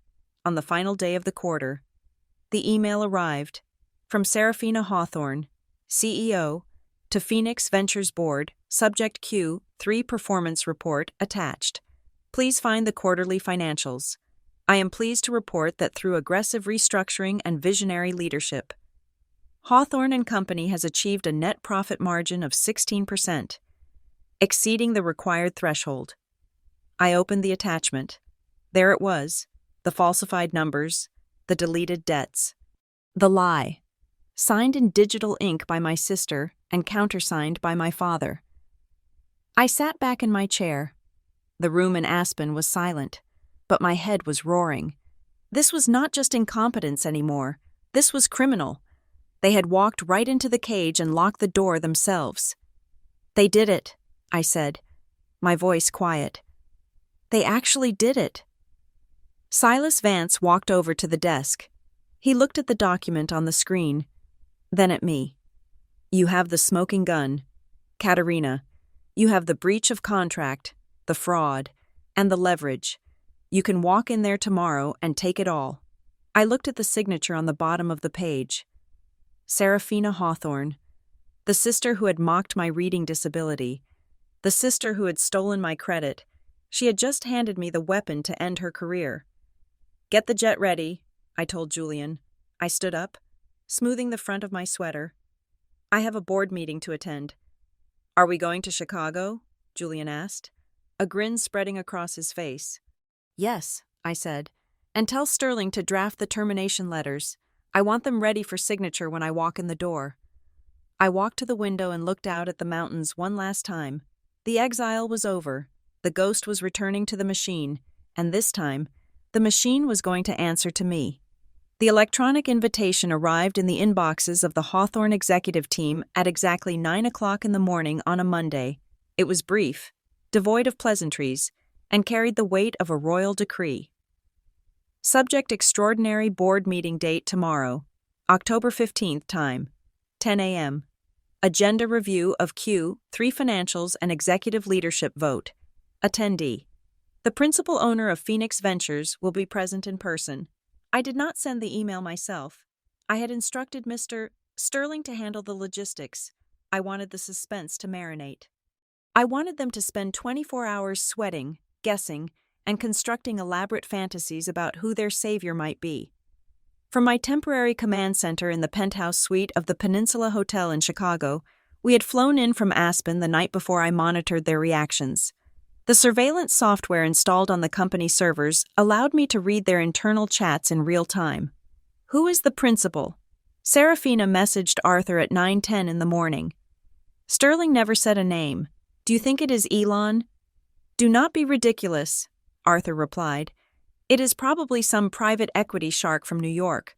Or maybe it is the Al Saud Group. I met a representative of theirs in Dubai 5 years ago. They love real estate." "I hope it is the Arabs," Evelyn chimed in. "They are very generous with gifts, and they appreciate glamour. Serafina, you need to look the part. If this owner likes you, the fraud investigation, the accounting discrepancies, will not matter. Charm him." "On it," Serafina replied. I watched as she canceled her afternoon meetings, not that she had any real work to do, and booked a personal shopper at Neiman Marcus. She spent the afternoon trying on dresses, treating the upcoming board meeting not as a reckoning, but as a debutante ball. She finally settled on a dress by Versace. It was black, cut low in the front and high in the thigh, and it cost $10,000. She charged it to the company credit card. Of course. "He is going to walk in there expecting a suit," Serafina texted her friend later that night, "and I am going to give him a show. If I can get him to look at my legs, he will not look at the spreadsheets." I sat in the hotel room, reading these messages with a cold, detached fascination. They really believed they had gotten away with it. They believed that the falsified report they had submitted, the one claiming a 16% profit margin backed by non-existent consulting fees, had fooled the mysterious investors. They thought tomorrow was just a formality, a handshake, and a glass of champagne. "They are digging their own graves with a golden shovel," Julian said.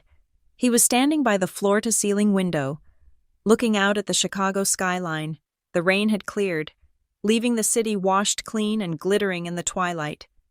"Let them," I said, closing the laptop. "The deeper the hole, the harder it is to climb out." The next morning, the day of the meeting, the atmosphere in the hotel suite was solemn. It felt less like a business trip and more like a military operation. Silas Vance sat in the corner, drinking black coffee and reading the Wall Street Journal.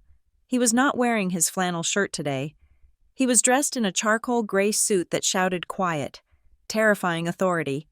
He looked every inch the billionaire titan of industry, a man who could buy and sell Arthur Hawthorne 100 times over before breakfast. I stood in front of the full-length mirror. For years, my uniform had been practical, invisible, and safe. Gray slacks, navy blazers, sensible shoes. I had dressed to disappear. I had dressed to be the ghost my parents wanted me to be. Today, I was dressing for war. I had chosen a white suit. It was not a bridal white, but a sharp, icy ivory. The trousers were wide-legged and fluid, moving like liquid silk when I walked. The blazer was tailored to within a millimeter of my life, with sharp shoulders and a plunging neckline that was not revealing, but severe. It was a power suit. It was the kind of outfit that did not ask for permission. I pulled my hair back into a sleek, low bun, exposing my face. I applied a dark crimson lipstick, a color I would never have dared to wear in the Hawthorne office before. Silas put down his newspaper and looked at me. He studied me for a long moment, his blue eyes sharp. "You look different," he said. "I feel different," I replied, adjusting my cuffs. Silas stood up and walked over to me. He placed his hands on my shoulders. "Listen to me. Katerina, when you walk into that room today, you are not Arthur's daughter. You are not the girl they sent to the warehouse. You are not the project manager who fixes their mistakes." He squeezed my shoulders firmly. "You are Katerina Vance. You are the wife of my son. You are the woman who brought down a corrupt regime with nothing but patience and intelligence. You own that building. You own the chair you are going to sit in. Do not let them see a flicker of the girl they abused.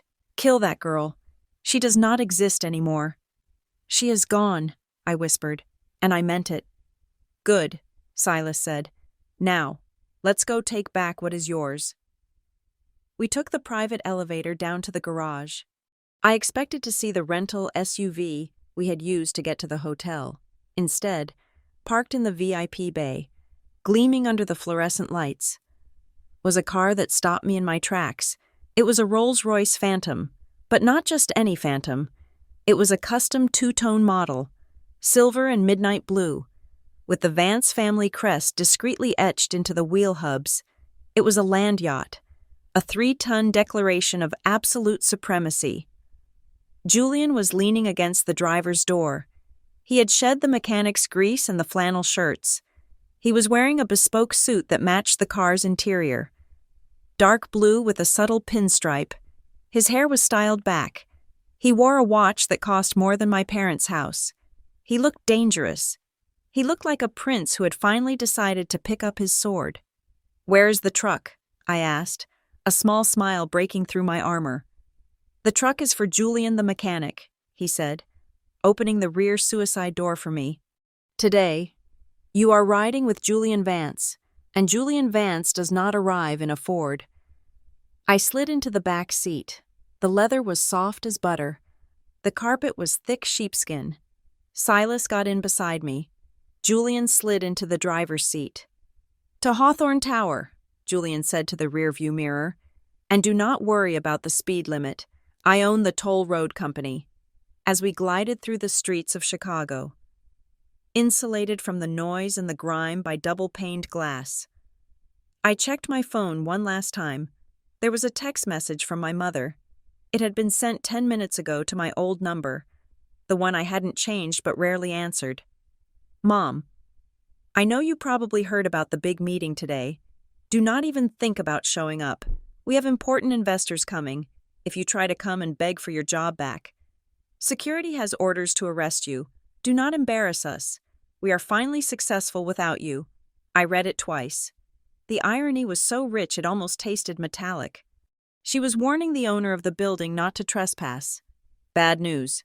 Silas asked, seeing my expression. "Just a reminder," I said, dropping the phone into my purse. "A reminder of why mercy is not an option today." We turned the corner onto Michigan Avenue. Hawthorne Tower rose into the sky, a steel and glass needle that I had helped design. I knew every bolt, every weld, every flaw in that building. As the Rolls-Royce approached the main entrance, I saw the activity. Serafina had ordered a red carpet to be rolled out literally. There were photographers waiting. She had leaked to the press that a mystery billionaire was arriving to cement the future of the company. She wanted paparazzi. She wanted a spectacle. She was about to get one. "Ready?" Julian asked, slowing the car. "Ready," I said. The car came to a smooth, silent halt right in front of the revolving doors. The photographers raised their cameras, blinded by the glare of the Rolls-Royce's grille. The doorman, a man named Henry, who had worked there for 20 years and who used to sneak me sandwiches when I worked late, stepped forward.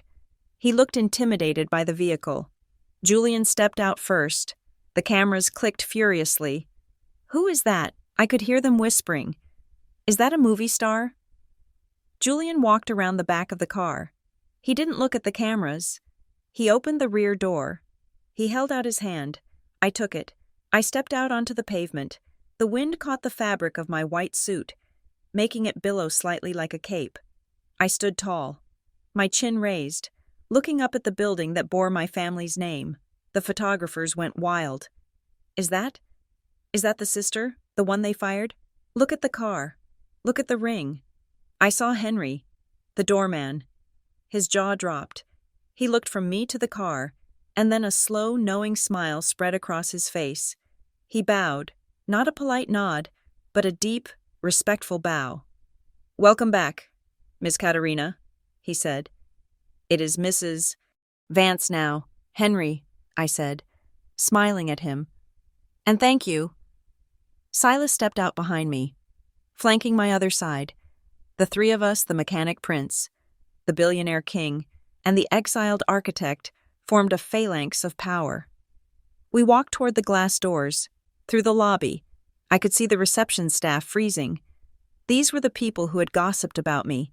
These were the people who had laughed when Serafina moved my desk to the hallway. Now, they looked terrified. I didn't stop at the reception desk. I didn't ask for a visitor pass. I walked straight to the private executive elevator. Julian swiped a key card, a master override card that our IT contact had activated that morning. The doors slid open. "Penthouse," I said. As the elevator began its ascent, rising past the 40 floors of lies and betrayal, I felt a calm settle over me. The panic was gone. The sadness was gone. "You know," Julian said, checking his watch as the floor numbers ticked upward. 10 a.m. "Exactly. Punctuality is a virtue." "They are waiting for a savior," Silas said, adjusting his tie. "No," I said, watching the doors prepare to open onto the boardroom lobby. "They are waiting for a check. What they are going to get is a reckoning." The elevator chimed, the 42nd floor. The doors opened, and I stepped into the lion's den, not as the meal, but as the hunter. The heavy double doors of the boardroom were made of solid mahogany, polished to a mirror shine that reflected the distorted anxieties of anyone standing before them. Inside that room, I knew exactly what the tableau looked like because I had been watching it on my tablet until the moment the elevator doors opened on the 42nd floor. My father, Arthur, would be sitting at the head of the table, checking his watch every 30 seconds, wiping sweat from his upper lip. My mother, Evelyn, would be critiquing the flower arrangement, a nervous tic she developed whenever she felt her social standing was threatened. And Serafina would be posed in her $10,000 Versace dress, practicing the smile she used to charm investors, unaware that she was smiling at an executioner. We stood in the hallway. The receptionists had fled or were hiding behind their desks, sensing the shift in atmospheric pressure that occurs when predators enter the ecosystem. "I will go in first," Silas said, adjusting his silk tie. "I want to see the hope in their eyes before you extinguish it." "Take your time," I said. My heart should have been racing. It wasn't. It was beating with a slow, terrifying precision. Julian stood beside me, his hand brushing mine. "Ready, Mrs. Vance?" "Ready." Silas walked to the doors. He didn't knock. He didn't wait for an assistant to announce him. He simply pushed the doors open with a flat palm and strode inside. I stayed back, just out of sight in the corridor, listening. "Good morning," Silas's voice boomed. It was a voice that sounded like gravel crunching under tires, deep and uncompromising. I heard the scrape of chairs as my family scrambled to stand up. Mr. Vance." That was my father. His voice cracked. The arrogance was gone instantly, replaced by the sheer, unadulterated shock of recognizing a legend. "Silas Vance. My God, we were expecting a representative from Phoenix Ventures. I had no idea. I mean, this is an incredible honor." "Please," my mother's voice chimed in, breathless and desperate. "Sit down. Can we get you coffee, Serafina? Stop staring, and pour Mr. Vance some water." "I do not need water," Silas said, "and I do not need your hospitality." Of course, Arthur stammered. "We are just overwhelmed." We knew Phoenix Ventures had significant backing, but to find out it is Vance Global. This changes everything. "We are honored that a man of your stature takes an interest in our humble family company." "I have zero interest in your company, Mr. Hawthorne," Silas said. His tone was dry, bored, and lethal. "I find your architecture derivative and your management style repugnant." Silence. Absolute, suffocating silence. I do not understand," Arthur said, his voice dropping to a confused whisper. "If you are not interested, then why did you buy our debt? Why are you here?" "I am here because I was told to be here," Silas replied. "I am just the father. The business decisions, those are made by the head of the family. My daughter-in-law has a very specific vision for this asset, She is the one who insisted we buy you out. Daughter-in-law, Evelyn asked. I didn't know your son was married. We follow the society pages religiously. I never saw an announcement. My son values his privacy, Silas said. He prefers to keep his personal life separate from his business. Until now. That was my cue. I looked at Julian. He nodded. We stepped into the doorway. The visual impact must have been blinding. The last time they had seen me, I was soaking wet, wearing a ruined dress, being thrown out of the Ritz-Carlton by security guards. Now, I stood framed by the mahogany archway in a white suit that cost more than Serafina's car. Looking every inch the billionaire executive, Julian stood next to me, his hand resting possessively on the small of my back, radiating a cold, dark power. I walked into the room. The click of my heels on the parquet floor was the only sound in the universe. Serafina was the first to react. She was holding a gold pen, poised over a notebook to take notes. Her hand went limp. The pen slipped from her fingers and clattered onto the glass surface of the table. It rolled slowly toward the edge and fell to the floor. She didn't blink. She just stared, her mouth hanging open in a grotesque mask of confusion. Evelyn gasped, a sharp, sucking sound like she had been punched in the gut. She gripped the edge of the table, her knuckles turning white. But it was Arthur whose reaction was the most visceral. He stared at me for 3 long seconds, his brain refusing to process the data. He saw Katerina. He saw the slow daughter. He saw the failure, and he could not reconcile that image with the woman standing before him. Then, the denial kicked in. "What the hell are you doing here?" Arthur roared, his face flushed a deep, ugly red. "Get out. Security." "Who let her in? I told the front desk to arrest her if she set foot in the lobby." He turned to Silas, pointing a shaking finger at me. "Mr. Vance, I apologize. This is a disgruntled former employee. She is mentally unstable. She is obsessed with the company. We fired her months ago." He looked back at me, his eyes bulging. "Did you hear me? Get out. Katerina, before I have you dragged out in handcuffs. You are embarrassing us in front of Mr. Vance." I didn't flinch. I didn't stop walking. I walked straight toward the head of the table. "Mr. Hawthorne." A voice cut through the shouting. It was Mr. Sterling, the lawyer who had been sitting quietly in the corner. He stood up now. "I would advise you to lower your voice." "Lower my voice," Arthur screamed, spittle flying from his lips. "She is trespassing. She is a nobody." "She is not a nobody," Silas said. He stepped aside, clearing the path to the chairman's seat. "Arthur, meet the owner of Phoenix Ventures. Meet the woman who owns your mortgage, your brand, and as of this morning, the chair you are standing next to. Meet Mrs. Katerina Vance." The name hung in the air like smoke. Katerina Vance. Arthur froze. He looked at Silas. He looked at Julian. He looked at me. "Vance," he whispered. He looked at Julian again. Really looked at him this time. He looked past the memory of the grease-stained mechanic and saw the resemblance. The same jawline as Silas, the same steel blue eyes, the same predator's stance. "No," Arthur breathed. That is the mechanic. That is the grease monkey." "That is Julian Vance," I said. My voice was calm, low, and crystal clear. Executive Vice President of Vance Global, Rhodes Scholar, engineer, and the man you told to park by the garbage bins. Arthur stumbled back as if I had physically shoved him. He bumped into his chair, and it skidded across the floor with a screech. "This is a joke," Serafina said. Her voice was high and thin, verging on hysteria. "This is some kind of sick joke. You cannot be the owner. You are Katerina. You work in logistics. You live in a walk-up. You are poor." "I was never poor, Serafina," I said, stopping directly in front of my father. "I was just waiting."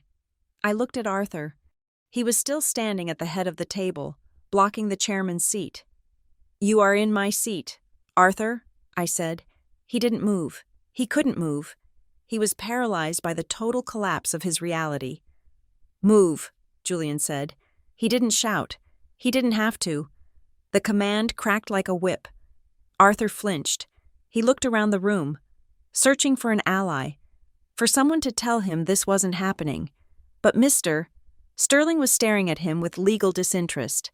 Silas was watching with amusement, and his wife and daughter were statues of terror.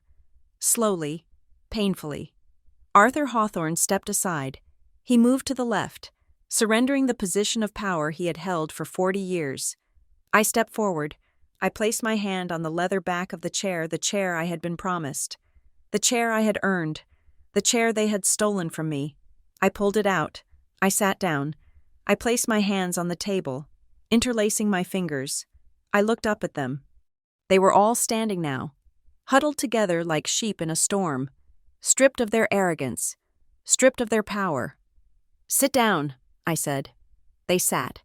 They collapsed into the chairs along the side of the table, the seats reserved for subordinates. "Let us review the agenda," I said, tapping the screen of the tablet that had been waiting for me. Item 1. The Q3 financial report submitted by the executive team. I looked at Serafina. She was trembling so hard her diamond earrings were vibrating. "Serafina," I said softly, "you submitted a report claiming a 16% profit margin. Is that correct?" She couldn't speak. She looked at her father. "Answer me," I said. "Yes," she whispered. "Yes, 16%. "Excellent," I said. "And can you explain the $4 million entry under consulting revenue? Because my auditors seem to think that money came from a personal trust fund in the Cayman Islands, which, as I am sure you know, constitutes wire fraud, securities fraud, and a breach of the Phoenix Ventures contract." Evelyn let out a sob. "Please, Katerina, please. Mrs. Vance," I corrected her. "In this room, I am Mrs. Vance." "Mrs. Vance," Evelyn wept. "We were just trying to bridge the gap. We didn't mean to." "You meant to lie," I said. "You meant to deceive your investors because you were too incompetent to run the company honestly. You signed a contract, Clause 14, subsection B." I swiveled the chair to face my father. He looked gray. He looked like a man having a cardiac event. But I knew his heart was fine. It was his ego that was dying. "Arthur," I said, "do you remember what you told me at the gala? You said I was uninspiring. You said I was a gray suit. You said I was nothing." Arthur stared at the table, unable to meet my eyes. "Look at me," I commanded. He looked up. His eyes were wet. "I am the gray suit that just bought your life," I said. "I am the nothing that owns everything you built." The silence stretched, heavy and suffocating. Then Julian stepped forward. He walked around the table, his movements lazy and graceful. He stopped behind Arthur's chair. He leaned down, bringing his face close to my father's ear, but speaking loud enough for the whole room to hear. He smiled, a smile that was all teeth and no warmth. "So, Dad," Julian said, savoring the word, "I was wondering, since I am now the vice chairman of the parent company that owns this building, where do you think is a reasonable place for me to park my truck? Or should I just have the valet park the Rolls-Royce in your spot from now on?" Arthur closed his eyes. A single tear leaked out and rolled down his cheek. He didn't answer. He couldn't. "I think the Rolls-Royce fits better," I said, opening the digital file marked Termination Protocols. "Now, let's discuss your severance, or rather, the lack thereof." Arthur Hawthorne sat huddled in his chair, the weight of the Vance empire pressing down on his shoulders until his posture finally broke. He looked at me, not with the fire of a tycoon, but with the watery, desperate eyes of a man realized he had miscalculated everything. He reached out across the polished wood, his hand trembling as if he could still bridge the chasm between us. "Katerina," he began, his voice raspy and stripped of its usual boom. "Kat, please, I know you are hurt. I know we made mistakes, but we are family. We are the same blood. You cannot do this to your own father. Think of the Hawthorne name. Think of our legacy. Surely, beneath that cold exterior, there is still the daughter I raised. The word blood felt like an insult. I let the silence stretch for 5 long seconds, watching the sweat bead on his forehead. Before I reached into my leather portfolio, I pulled out a thick blue folder and tossed it onto the center of the table. It slid across the glass, spinning slightly before coming to a stop right in front of him. "Do not talk to me about blood, Arthur," I said, my voice as sharp as a surgical blade. "You did not treat me like blood when you exiled me to a warehouse in Indiana. You did not treat me like blood when you stood on that stage and watched Serafina steal 10 years of my life. That folder contains the forensic audit of the last 90 days. It is not just about the failed margin. It is about the $65,000 Serafina spent on a personal wardrobe in Paris using the emergency payroll fund. It is about the $300,000 funneled into dummy marketing agencies that happen to be owned by her college friends." I looked directly at my sister. Serafina's face was a mask of smudged mascara and raw terror. "Therefore," I continued, my tone dropping to a lethal, professional chill, "by the authority granted to me as the sole owner of Phoenix Ventures and the primary creditor of this firm, I am terminating Serafina Hawthorne from her position as Chief Executive Officer. Effective immediately. This is a 4-cause termination for gross financial misconduct and a breach of fiduciary duty. Security will escort her from the building in 10 minutes. She is banned from the premises, and her personal accounts are being frozen pending a full criminal inquiry." Serafina let out a sharp, jagged sob that echoed off the high ceilings. She turned to our parents, her hands clawing at my mother's sleeve. "Mom, Dad, do something," she shrieked. "You told me it was okay. You told me to use the funds to keep up appearances. You said Katerina was too stupid to ever find out. You made me the CEO. I never even wanted to do the math. You forced this on me because you wanted a puppet." "We did no such thing," Evelyn hissed, though her face had gone as white as my suit. She tried to pull away from Serafina as if the girl's failure were contagious. "You did," Serafina screamed, her voice hitting a fever pitch of hysteria. "You told me to hide the steal invoices. You said the investors would never check the fine print. It is your fault. I am the one losing everything while you two just sit there." I watched them turn on each other with the clinical detachment of a scientist observing a chemical reaction. The Hawthorne unity was a facade, a thin layer of gold leaf over rotting wood. "Enough," I said. The room went quiet. Serafina slumped back, gasping for air. Arthur and Evelyn looked at me, their eyes filled with a tiny, pathetic spark of hope. They thought that by sacrificing Serafina, they might save themselves. "As for the 2 of you," I said, looking at my parents, "I am not firing you." Evelyn let out a breath of pure relief. She actually reached for her pearls, a faint, triumphant smile touching her lips. "Thank God. Kat, I knew you were a good girl. I knew you understood that your father and I are the heart of this." "I am not firing you," I repeated, cutting her off. "Because that would be too easy.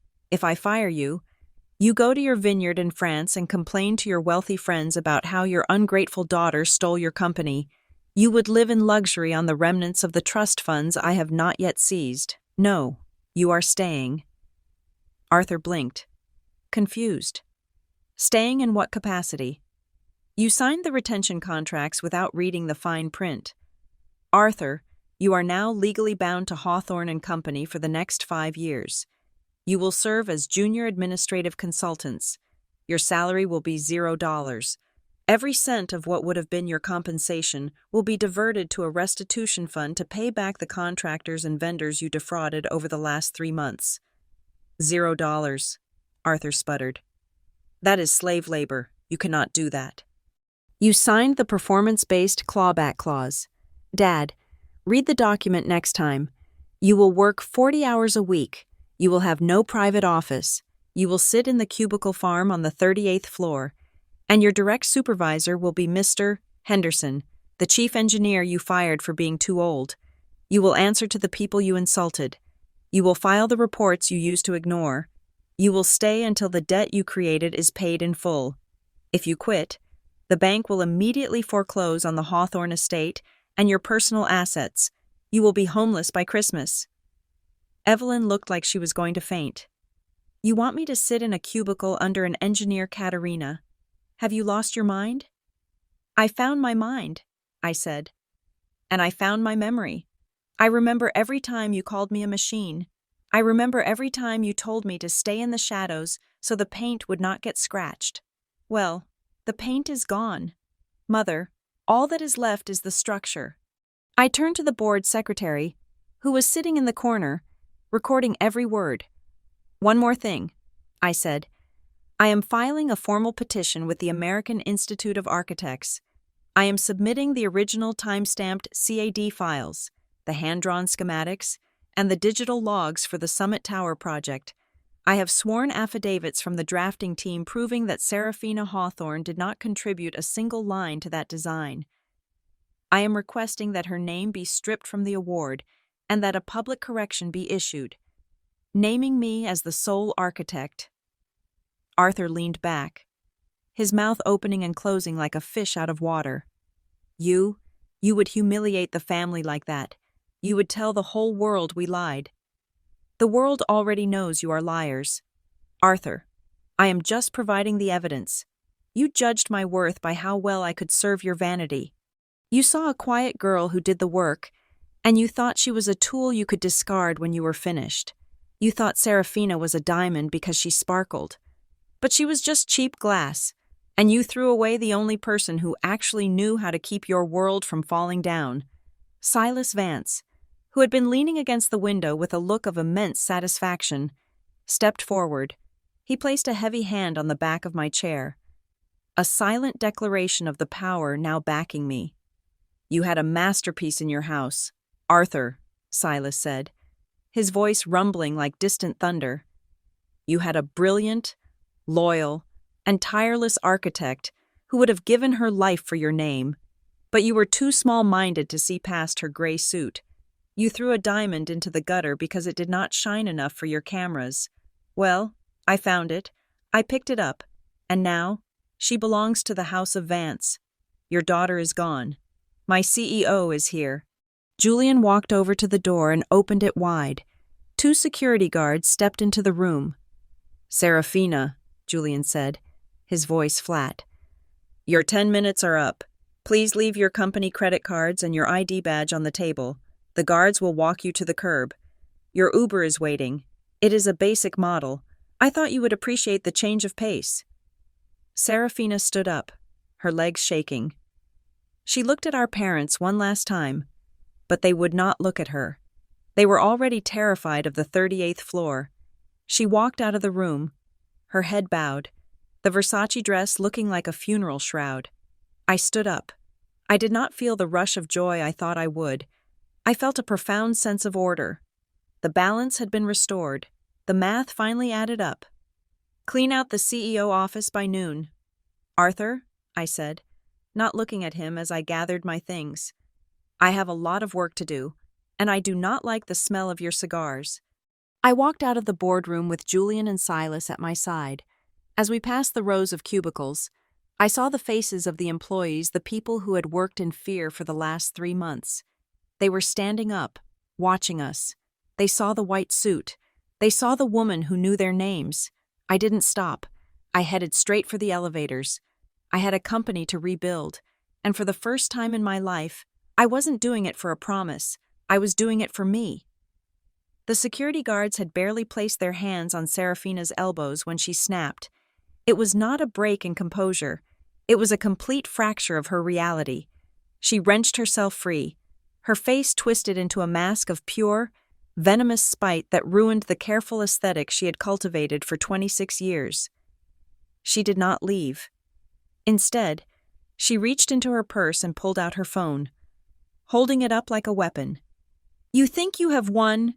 Serafina screamed, her voice shrill enough to shatter the glass walls. "You think you can just walk in here and take my life? I have 2 million followers, Katerina, 2 million people who listen to every word I say." She started tapping furiously on the screen. her thumbs flying. I am going to destroy you. I am going to tweet that you slept your way into the Vance family.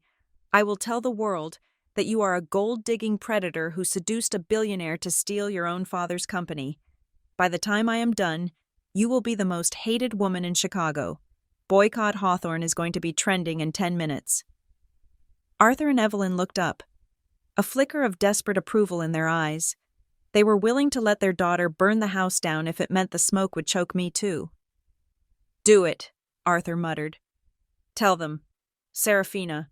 Ruin her reputation. I stood perfectly still behind the chairman's desk. I did not reach for my phone. I did not call for the guards to tackle her. I simply reached for the small remote control that operated the main presentation screen behind me. You can certainly send that tweet. Serafina, I said, my voice calm and leveled. But before you press send, I suggest you watch the screen. I have a little piece of content that might go viral faster than your lies. I pressed the button. The massive LED wall at the end of the boardroom flickered to life. The image was grainy, black and white, stamped with a date from 3 months ago. It was security footage from inside this very office, but the audio was crystal clear. It was the night the retaining wall collapsed at the lakeside veranda. On the screen, Arthur was pouring a drink, Evelyn was pacing, and Serafina was sitting on the sofa, laughing. It is actually perfect, the digital Serafina said, her voice echoing through the silent boardroom.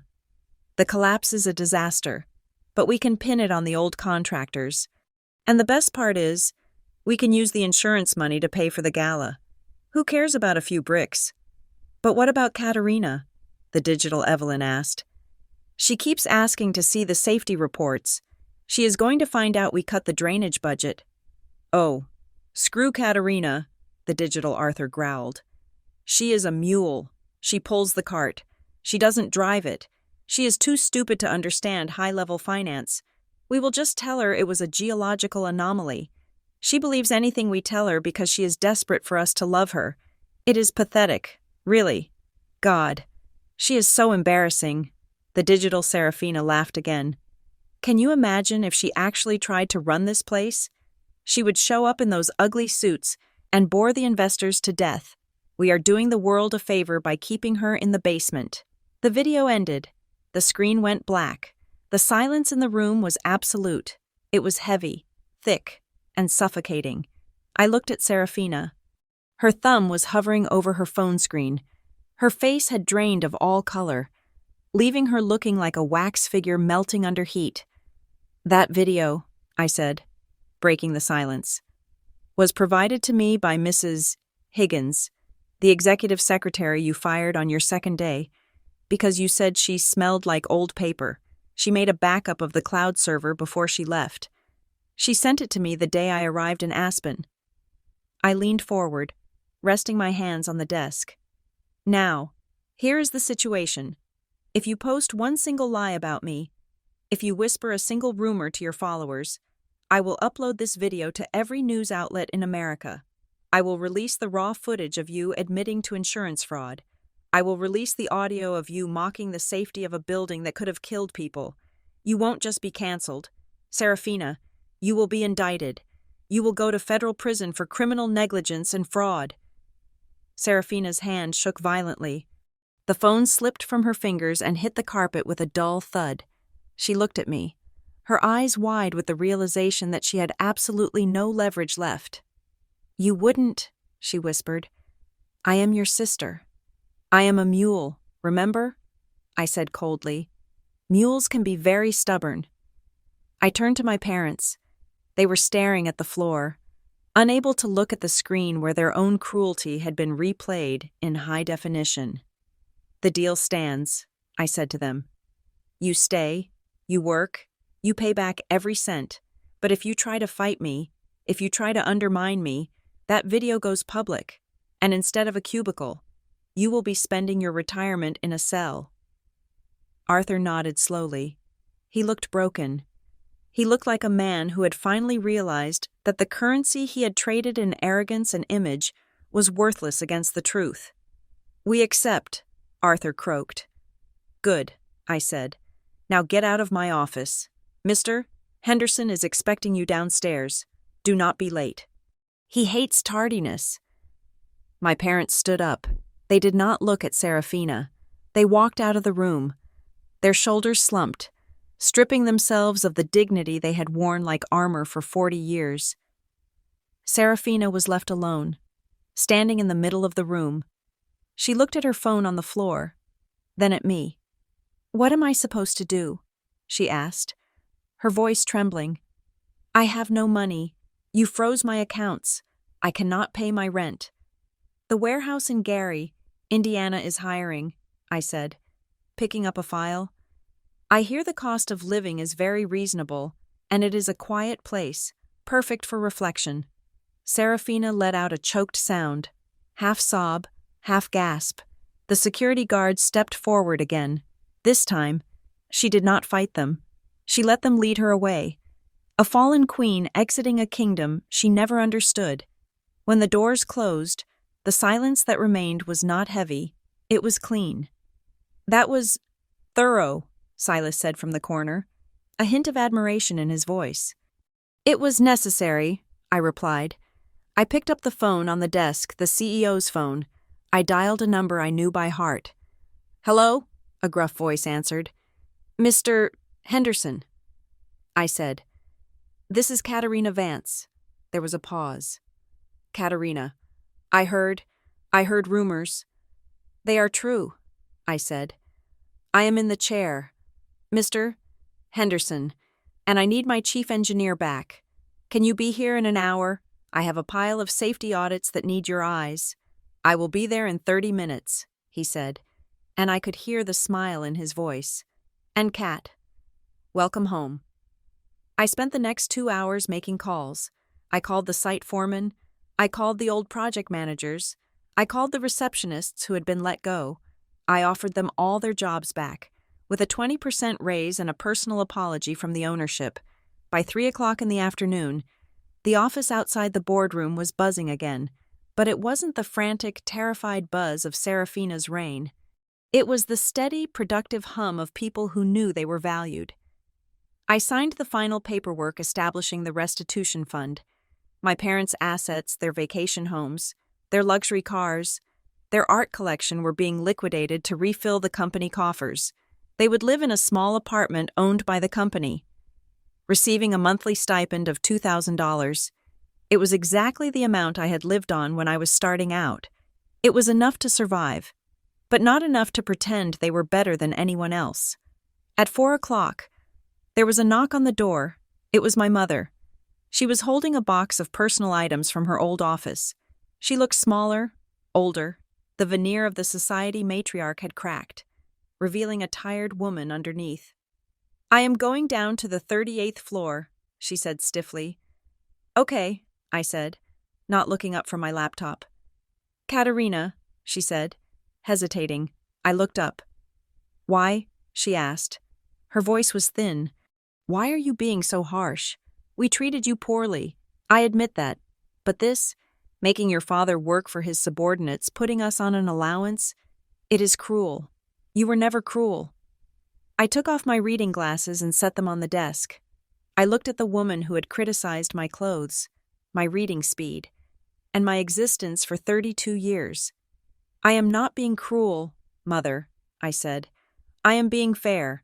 You taught me that the world is a meritocracy. You taught me that the people with the most ability should sit at the top, and the people who cannot contribute should be moved aside. You preached that philosophy at every dinner table." I stood up and walked around the desk, leaning against the edge. "I am simply applying your own logic. I am the most capable person in this building. Therefore, I sit here. You and Father proved you cannot manage the company's finances, so I am managing them for you. You proved you cannot lead, so you are being led. This isn't cruelty. It is competence. The only difference is that you never thought the person at the top would be me." Evelyn stared at me, her mouth opened slightly, but no words came out. She realized, perhaps for the first time, that she had created this situation. She had forged me in the fire of her own ambition. And now that fire was consuming her, she nodded once, A jerky, mechanical movement. Then she turned and walked out. I watched her go. I felt a weight lift off my chest, a weight I hadn't realized I had been carrying since I was a child. The need for their approval was gone. It had evaporated, replaced by the certainty of my own worth. Ready to go. I turned. Julian was standing in the doorway.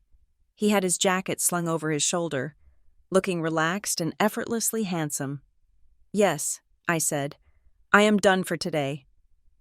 We took the elevator down to the lobby. As we walked through the atrium, the staff stopped to look, but this time, they weren't whispering, they were nodding. Some of them smiled. It was the look of a crew that finally trusted their captain. We stepped out onto the sidewalk. The sun was setting over Chicago, casting long shadows across Michigan Avenue. The Rolls-Royce was waiting at the curb, but the air felt different. It tasted fresh. I looked back at the building. The massive steel letters above the entrance glinted in the twilight Hawthorne Tower. Julian followed my gaze.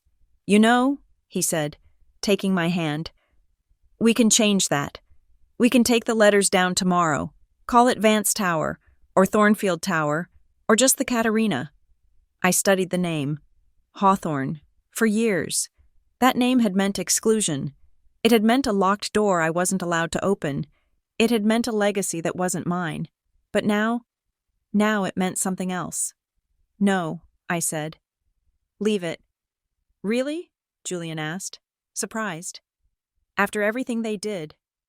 "Leave it," I repeated. "I want it to stay right there. I want them to have to walk into that building every morning and see their name on a structure they no longer own. I want it to be a reminder." "A reminder of what?" Julian asked. I squeezed his hand, looking at the soaring lines of glass and steel that I had saved, the empire I had conquered, not with shouting, but with silence and strategy. "A reminder that they built the name," I said. "But their arrogance is the reason they lost it to me." I turned away from the building. I didn't need to look at it any more to know it was mine. "Let's go home, Julian," I said. "I think I want to bake some cookies for your dad." Julian laughed. A warm, rich sound that chased away the last of the chill in the air. He opened the car door for me. "I think he would like that," Julian said. "Mrs. Vance?" "He definitely would," I smiled, as the car pulled away, merging into the traffic of the city that was now, finally, truly mine. I didn't look back in the rearview mirror. The past was behind me, trapped in a cubicle on the 38th floor. The future was sitting next to me, holding my hand, and for the first time in my life. The road ahead was wide open. Thank you so much for listening to this story of betrayal, justice, and claiming your own worth. I would love to know where you are tuning in from today. Drop a comment below with your city or country. Let's see how far this story has traveled. If you enjoyed seeing Katerina take back her power, please make sure to subscribe to the Family Revenge Stories channel. Hit that like button and smash the hype button to help this video get recommended to more people who need to hear that being underestimated is actually a superpower.